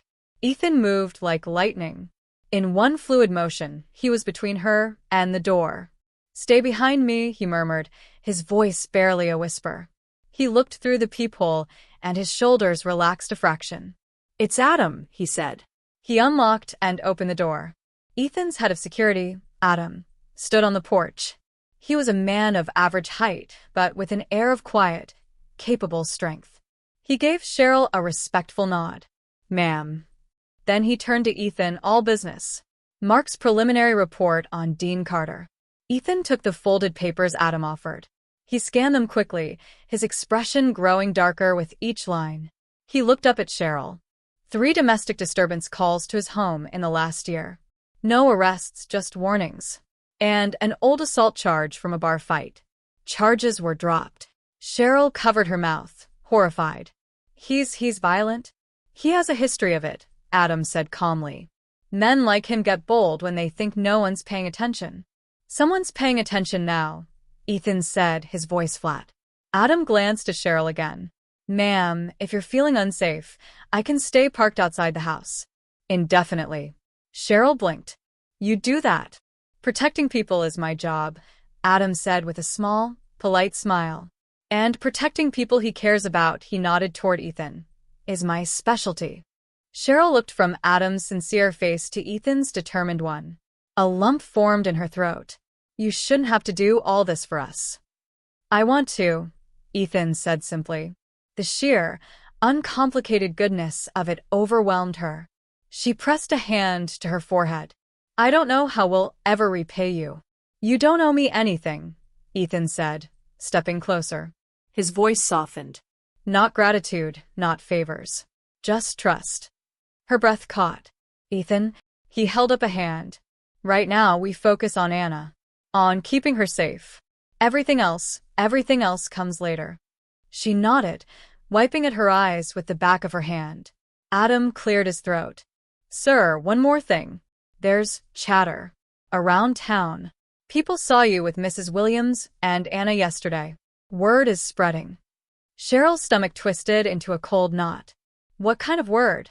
Adam hesitated, choosing his words carefully. Some think you're being charitable, helping out. Others are making other assumptions.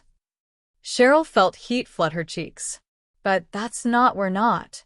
Ethan raised a calming hand. Cheryl, it doesn't matter what they think. We did nothing wrong. Anna did nothing wrong. If people have a problem with kindness, that's their flaw, not yours. She stared at him, astonished by how he could dismantle a lifetime of worry about other people's opinions with a few steady sentences. Adam stepped back toward the door. I'll be outside. You won't see me, but I'll be there. Anything happens, you call me directly. He handed Cheryl a card with a single phone number on it, then left, closing the door with a soft click. The room felt heavy again, but with a different weight. Not just fear, but the weight of a decision, of a path being chosen. Cheryl sank onto the couch, rubbing her temples. This is getting complicated. Life usually gets complicated before it gets clear, Ethan said, coming to sit in the armchair across from her. The world has a way of testing what matters. And what, she asked, her voice trembling, is being tested right now? Ethan looked at her, really looked at her, and said nothing. The answer was too big, too fragile to say out loud. It hung in the air between them. Asterisks. This. Whatever this is becoming. Asterisk. Cheryl glanced at the clock on the wall. We have to pick Anna up in 2 hours. I'll be there, Ethan said without a moment's hesitation. I know, Cheryl whispered. And she did know. It was the one solid, certain thing in her whirling world. A soft sound from the hallway made them both turn. Anna stood there, still in her school clothes, her backpack half off one shoulder. She was staring at them, her big eyes wide with confusion. And a trace of fear. Mommy, she asked softly. Mr. Cross? Why are you here? Is something wrong? Cheryl's heart broke all over again. She opened her mouth, but no sound came out. It was Ethan who moved. He knelt down immediately, his height bringing him to her level. No, sweetheart, he said, his voice warm and reassuring. Nothing's wrong. We're just talking. Anna's gaze darted between them, not convinced. Then why is Mommy crying? Cheryl covered her mouth, a sob escaping. Ethan reached out and gently took Anna's free hand. Because sometimes grown-ups get scared too. But you know what we do when we're scared. Anna shook her head slowly. We take care of each other, Ethan said, his eyes holding hers. And we take extra special care of the people we love. Like you. Anna's little body seemed to unclench. She leaned into him, trusting him completely. Are you going to keep helping us? She whispered. Ethan swallowed, emotion making his own throat tight. Yes, he said, the word of vow. As long as you want me to. Anna nodded, a solemn, grave movement. Then I want you here, she whispered. Always. Cheryl's breath hitched. Ethan didn't promise always. He couldn't. Not yet. But he said the truest words he had. I'm not going anywhere. Anna hugged him fiercely, her small arms tight around his neck. Cheryl watched them, her vision blurred by tears.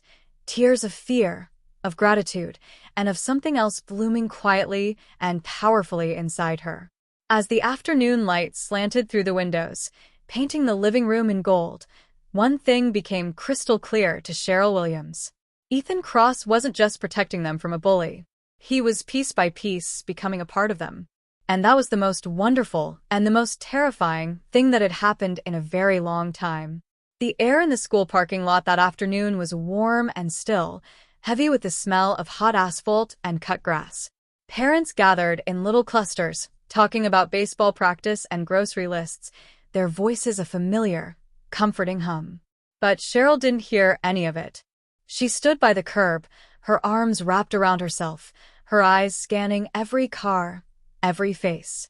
Ethan stood beside her, a calm, solid presence. He wasn't looking around frantically. He was just aware, his gaze missing nothing. "Do you really think he'll try something here?" Cheryl whispered, her voice tight. Ethan shook his head slightly. "Not here. Not in front of all these witnesses. But intimidation isn't about doing something. It's about making you think he will."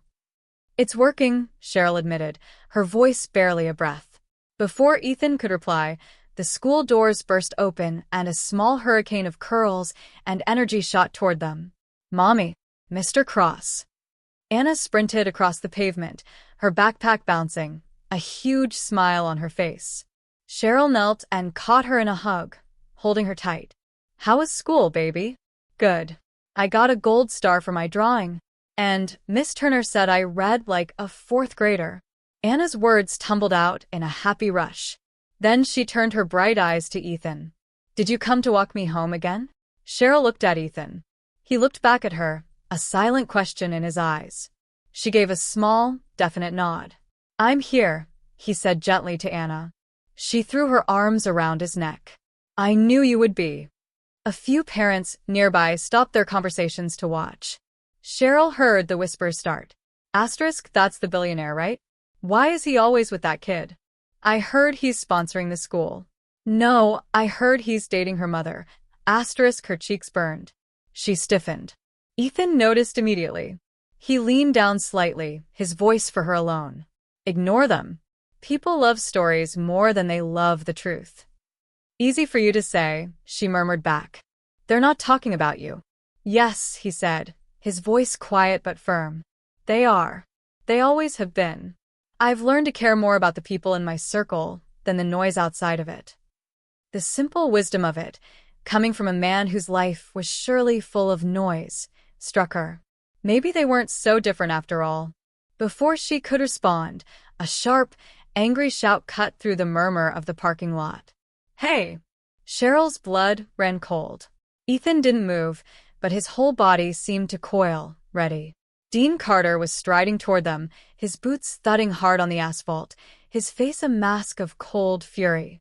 He stopped about 10 feet away, his hands shoved in the pockets of his worn jacket. Cheryl instinctively pulled Anna behind her. Ethan stepped forward, placing himself squarely between them and Dean. Dean smirked, a nasty, triumphant curl of his lip. "Relax. I'm not here to start anything. You shouldn't be here at all," Ethan said, his voice cool and flat. "It's a free country. Public school." Dean shot back, but his eyes were on Cheryl, then on Anna peeking out from behind her mother. "Just came to clear the air." "We don't want any trouble, Dean," Cheryl said, her voice trembling despite her best efforts. "Then stop causing it," Dean growled, his gaze snapping back to Ethan. Ethan took one single, measured step forward. The movement was so controlled it was more threatening than a lunge. "She hasn't caused anything," Ethan said, each word precise as a scalpel. "Your family has."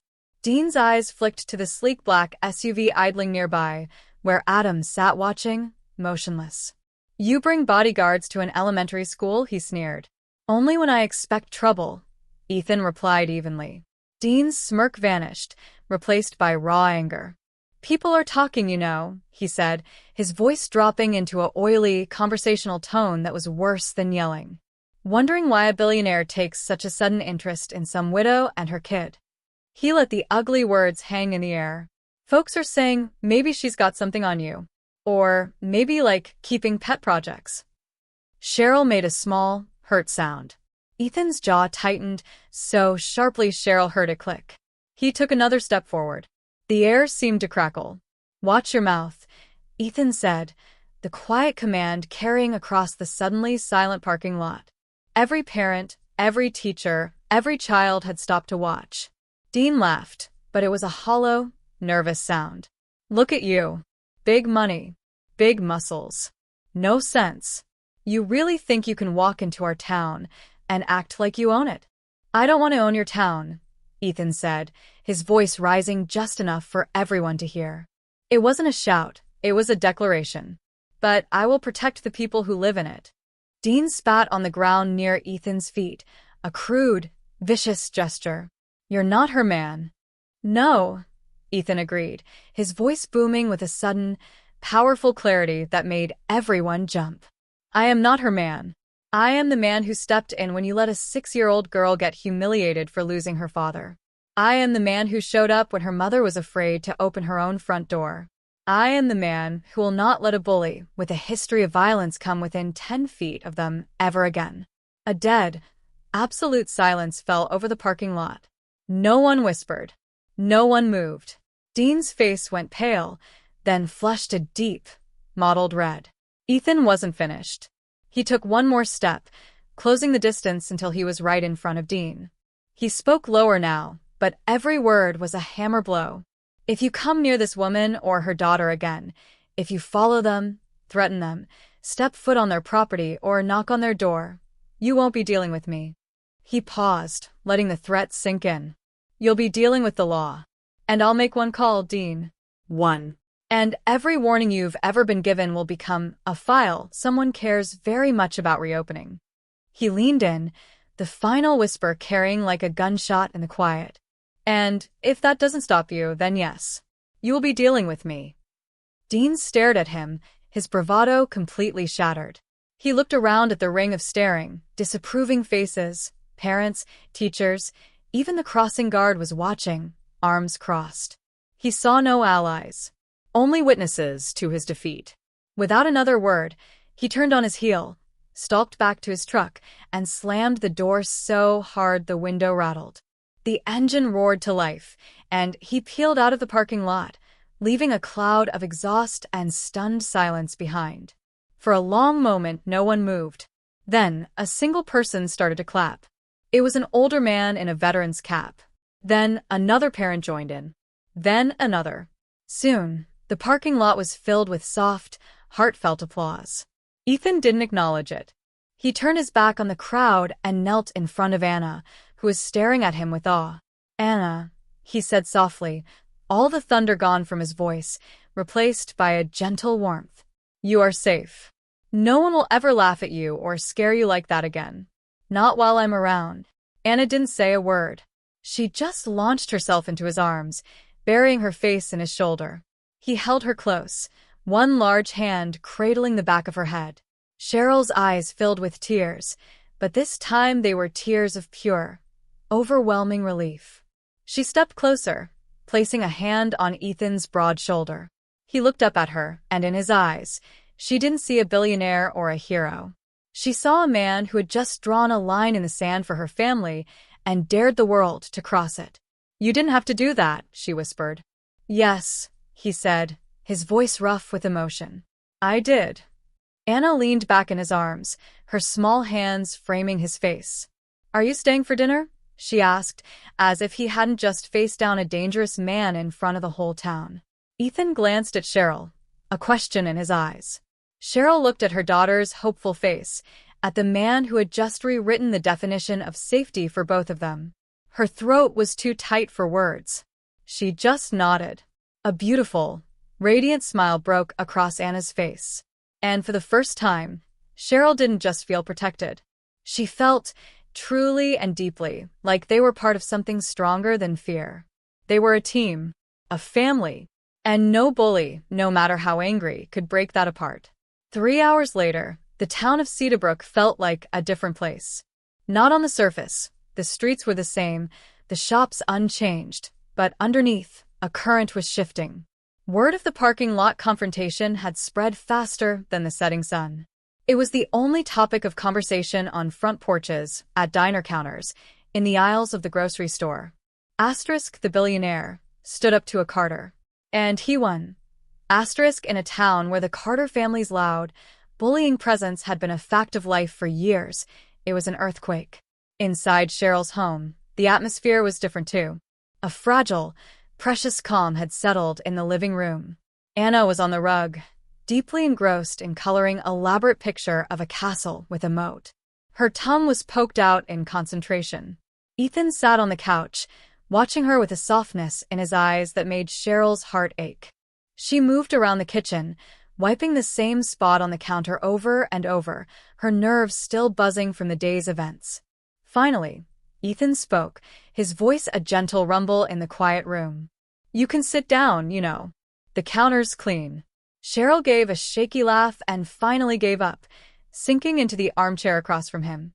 I should be the one asking if you're okay, she said. You put yourself right in the middle of it. I did what needed to be done, he said simply. What any decent person should do. No. Cheryl shook her head, her voice thick. You did more. You put your reputation, maybe even yourself, on the line for us. You let the whole town see exactly where you stand. He held her gaze. I don't care what the town thinks, Cheryl. She looked down at her hands, twisting her wedding ring around her finger, a nervous habit. I wish I didn't.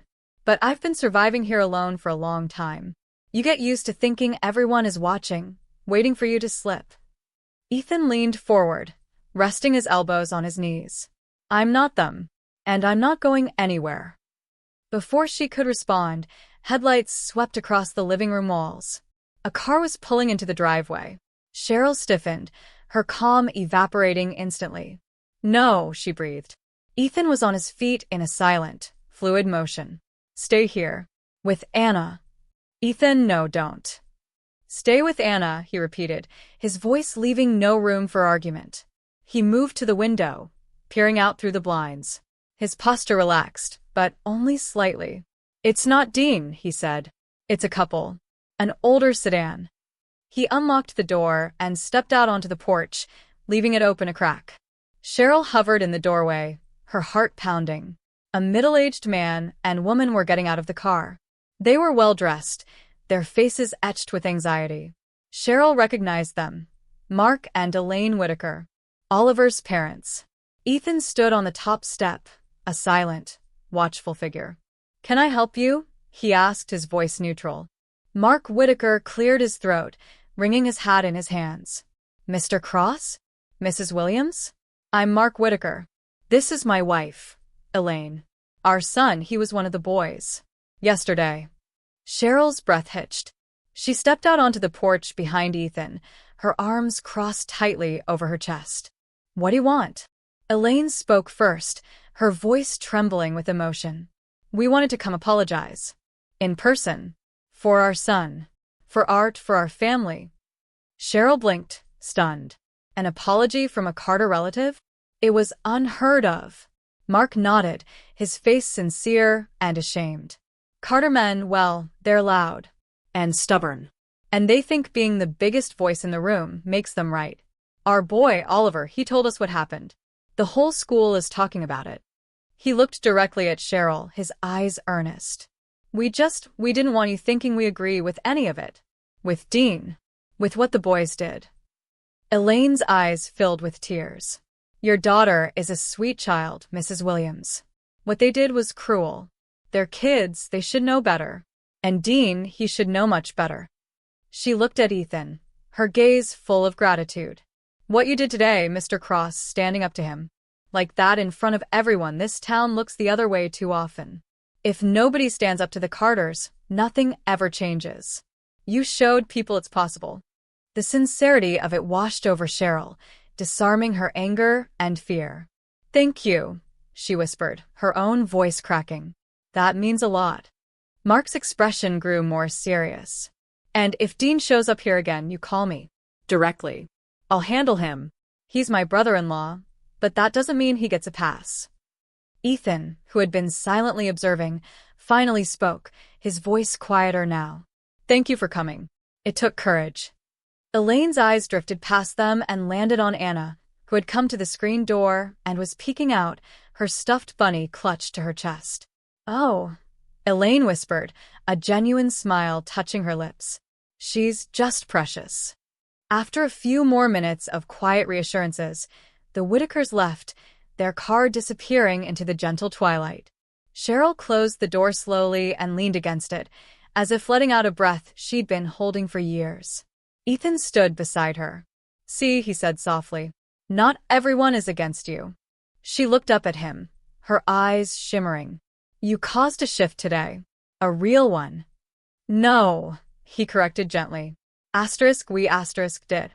Their eyes held in the quiet hallway, the connection between them feeling stronger, more real, with every passing second.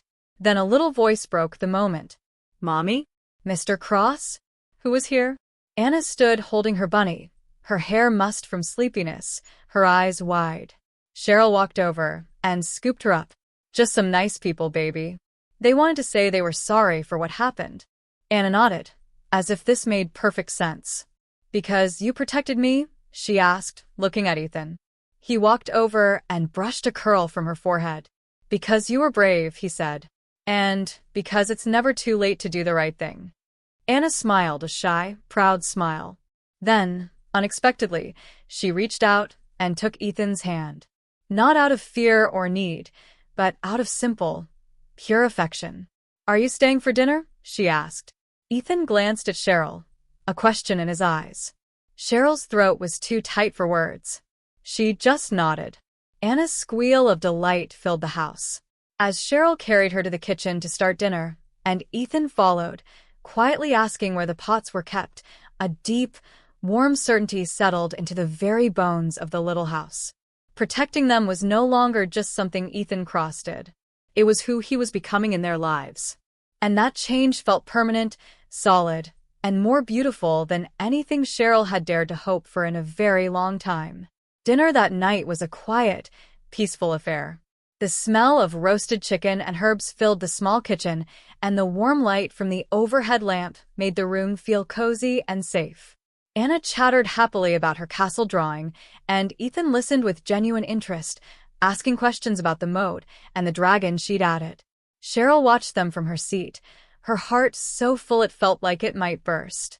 The three of them at this table, felt dangerously, wonderfully right. But beneath the warmth, a cold, hard knot of fear remained in Cheryl's stomach. It was the fear of the unknown, of the man with the cold smile who had knocked on her door. She pushed her food around her plate, her appetite gone. Ethan noticed. He always noticed. You okay? He asked quietly, his voice for her alone. Just tired, she said, forcing a smile. He gave her a look that said he knew she was lying, but he didn't press. Today was a lot, he said gently. It's normal to feel unraveled. Anna looked up, her big eyes missing nothing. Are grown-ups scared too? Cheryl's smile became real, if sad. Sometimes, baby. Even when we don't want to be.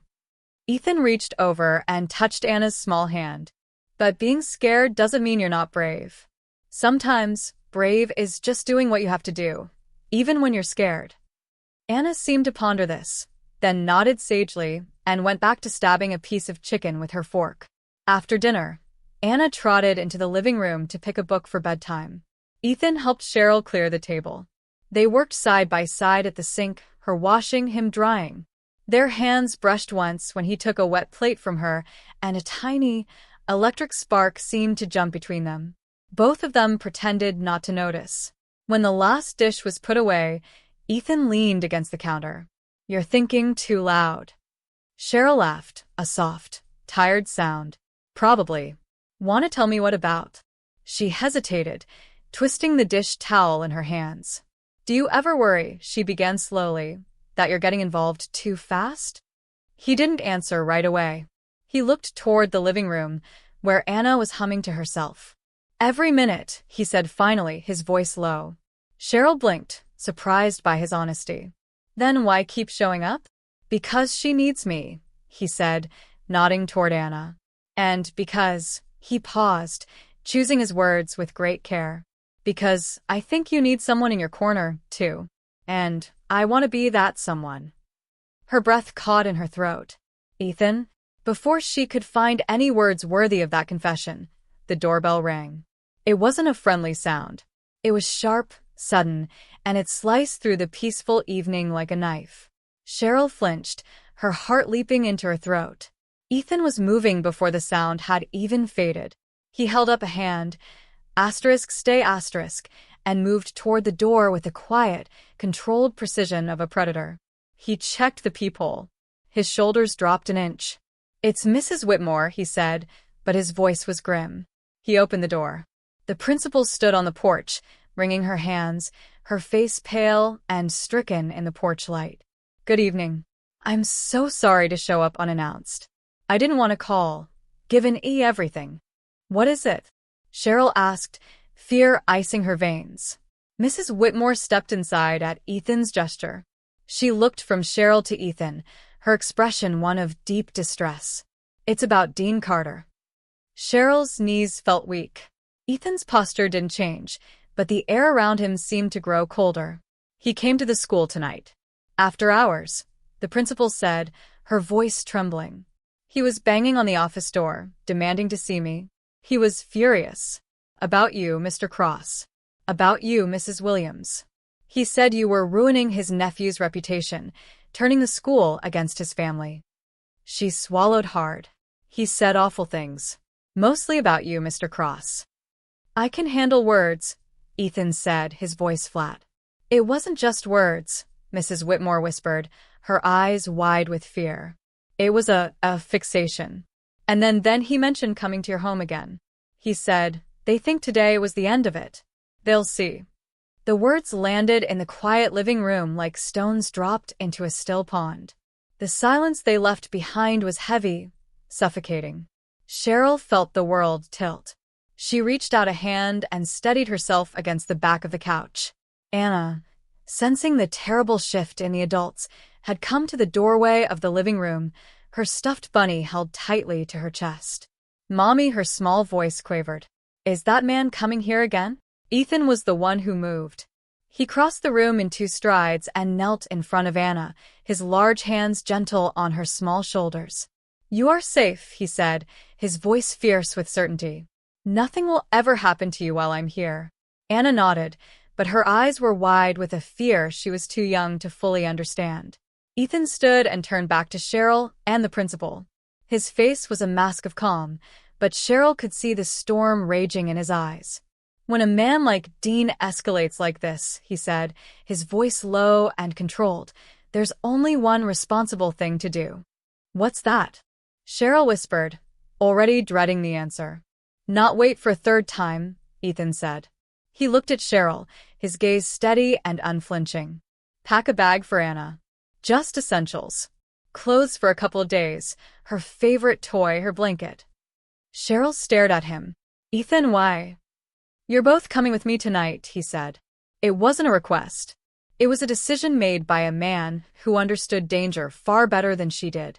"My home has gates, cameras, security that monitors the perimeter every second of the day and night. It's the safest place I know." "I can't just uproot her," Cheryl protested, though the protest was weak. The fear was too strong. "You won't be uprooting," he said gently but firmly. "You'll be staying safe. Just until we deal with him. Properly. Through the law." Cheryl looked at Anna, who was watching them, her lower lip trembling. She looked at Mrs. Whitmore's frightened face. She looked at Ethan, standing there like a rock in a raging river, offering them shelter. The part of her that had been alone for so long wanted to refuse, to prove she could handle it. But the mother in her, the part that would die to keep Anna safe, knew the truth. He was right. Her shoulders sagged in defeat, but it was a defeat that felt like a victory, a surrender to safety. "Okay," she whispered, her voice raw. "We'll go." Ethan exhaled, a quiet sound of profound relief. "Good." Anna, sensing the tension but understanding the core of it, looked up at Ethan. "Mr. Cross?" "Yes, sweetheart. Are you going to stay with us all night?" He brushed a curl from her forehead, his touch infinitely tender. "All night," he promised. "And as long as you need." A small, wobbly smile touched Anna's lips. "Good," she whispered, her voice sleepy and sure. "'Cause nobody's ever made Mommy feel safe like you do." The words hung in the air, simple and devastatingly true. Cheryl's eyes filled with tears. Ethan's jaw tightened, but he didn't deny it. Some truths didn't need to be spoken aloud to be real. As Cheryl went to pack a small suitcase, and Ethan stepped outside to quietly coordinate with Adam on the phone, a new kind of quiet settled over the little house. It was the quiet of a turning point, of a line being crossed not out of fear, but out of love. They were leaving this house, but they weren't running away. They were walking, hand in hand, into a fortress built not just of stone and steel, but of a promise. And that promise, Cheryl knew as she zipped up Anna's little backpack, was stronger than any threat Dean Carter could ever make. The road to Ethan's estate wound through dark, quiet hills, the headlights of the SUV cutting a tunnel of light through the velvet night. In the back seat, Anna was a warm, sleeping weight across Cheryl's lap, her breathing deep and even. Cheryl stroked her daughter's curls, her own body humming with a tiredness that went down to her soul. She watched the shadowy trees flash by, the familiar streets of her town giving way to a world she didn't know. Ethan drove. He hadn't let Adam take the wheel tonight. He drove with a focused calm, his eyes constantly checking the mirrors, his hands steady on the wheel. Every so often, his gaze would flick to the rearview mirror, not to check for traffic, but to check on them. Each time, Cheryl met his eyes in the glass, and each time, a silent current of understanding passed between them. They approached a pair of imposing iron gates, lit by soft, elegant lanterns. The gates slid open silently, without Ethan even rolling down his window. The SUV purred up a long, smooth driveway lined with more lanterns, their light pooling on manicured shrubs and ancient oak trees. At the end of the drive stood a house.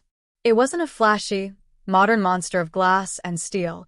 It was a large, beautiful, traditional home built of stone and wood, with warm light glowing from many windows. It looked less like a Billionaire showcase and more like a home. A very secure, very private home. The SUV stopped. Adam, who had been following in another car, was already out, scanning the perimeter with a professional sweep. Another security guard stood by the front door, speaking quietly into an earpiece. Ethan got out and opened the back door. "Let me help," he said softly. Cheryl carefully gathered Anna in her arms. The little girl murmured, but didn't wake, nuzzling her face into her mother's neck. Cheryl stood, her feet on the smooth slate walkway, and looked up at the house. It should have felt intimidating. It just felt safe. "She's safest right here," Cheryl whispered, adjusting her grip on Anna. Ethan didn't argue. He simply nodded and led the way to the massive front door, which was opened by the guard. "Everything's secure, sir." "Quiet night." "Thank you, James," Ethan said. Inside, the foyer was spacious and warm. Polished wood floors gleamed under soft light from a beautiful chandelier. There were framed photographs on the walls, landscapes, not pictures of Ethan with famous people. A thick, soft rug underfoot. It felt lived in and peaceful. "It's beautiful," Cheryl whispered, unable to help herself. Ethan gave a small, humble smile. "It's just a house. What matters is who's inside it." The words made her heart clench. He led them down a hallway to a wing of the house. "You two can stay in here," he said, opening a door to a bedroom that was bigger than Cheryl's entire living room. It was decorated in soft creams and pale blues, with a large, comfortable-looking bed and its own adjoining bathroom. Through another door, Cheryl could see a smaller room with a twin bed, perfect for Anna. There's a connecting room for her if she wants her own space later. "For now, she stays with me," Cheryl said quickly. "Of course." She laid Anna gently on the big bed. The little girl sighed in her sleep and curled onto her side, one hand under her cheek. Cheryl straightened, wrapping her arms around herself. The events of the day, the confrontation, the fear, the upheaval, came crashing down on her all at once. She felt shaky and exposed. "Ethan," she said, her voice trembling, "I need you to be honest with me." He met her eyes without flinching. "I always will be." "Are we in real danger?" From Dean. He didn't sugarcoat it. He took a slow breath. "Yes," he said. "Not because he's powerful or clever. He's neither. But men like him, when their pride is wounded, when they feel their control slipping, they become unpredictable. And unpredictable can be dangerous." Cheryl's fingers trembled. She clasped them together to still them. "And what if he tries to come here?" "He won't get within 100 feet of the gate," Ethan said, his voice absolute. "Security is doubled. Every camera is monitored live. Adam and his team know exactly what to look for. This is the safest place in the state for you to be right now." She believed him. She could see the conviction in every line of his body. She nodded, but the fear was a cold stone she couldn't dislodge. I wasn't prepared for any of this. I don't know how to protect her from something I can't see coming. You don't have to protect her alone anymore, he said gently, taking a step closer. Not as long as I'm here. Cheryl looked up at him, this man who had stepped into their shattered world and was trying to piece it back together with his own 2 hands. Why? She whispered, the question bursting from her heart. Why us? Why me? Ethan's gaze flickered to the sleeping child on the bed, then back to Cheryl, deep and searching. I've spent most of my life building walls, he said quietly, the confession stark in the hushed room. Businesses, money, distance, they were all walls to keep the world out. To keep me safe. Or so I thought. He paused, his throat working. But yesterday, when that little girl reached for my hand in that gym, I felt something I hadn't felt in years.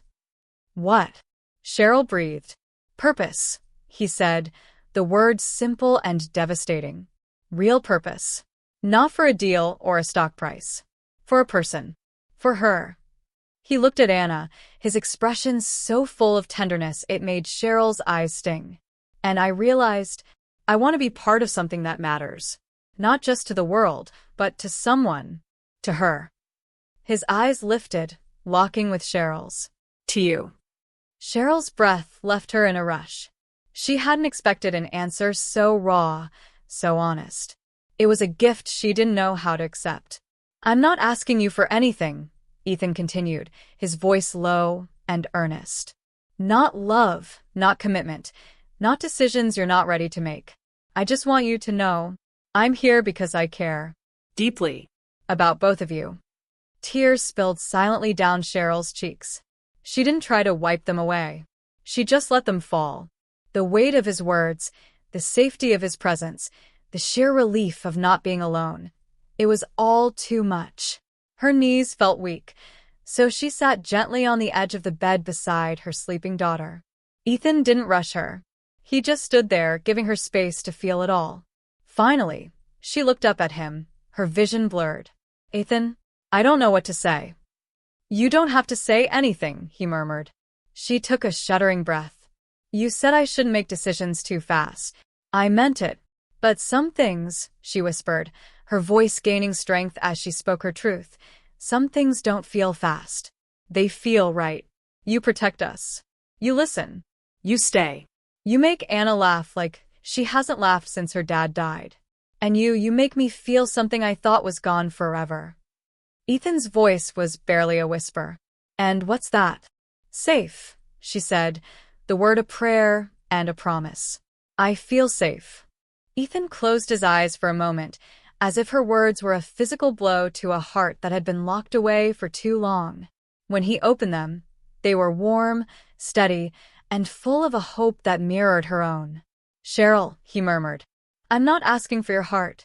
I just want to stand in your corner. For as long as you'll let me. She stood up. Her legs held. She stepped closer to him, close enough to feel the warmth radiating from him. She slowly, hesitantly, raised her hand and rested her palm against his cheek. The gesture was gentle, certain. You can stand there, she whispered, her voice breaking. For as long as you want. A shuddering breath escaped him, a release of tension, of fear, of loneliness. He placed his large hand over hers, holding it softly against his face. Not claiming, not rushing, just holding, connecting. In the bed, Anna stirred, mumbling in her sleep.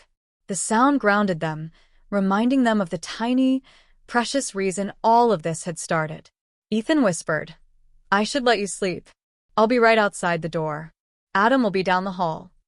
Cheryl shook her head softly. She wasn't ready for him to go, for the door to close between them. The safety wasn't just in the locks and the cameras, it was in him. You can stay, she whispered. The chair is fine. I don't want you far. Ethan's expression softened into something so profound, so real, it took Cheryl's breath away. Then I'll stay right here.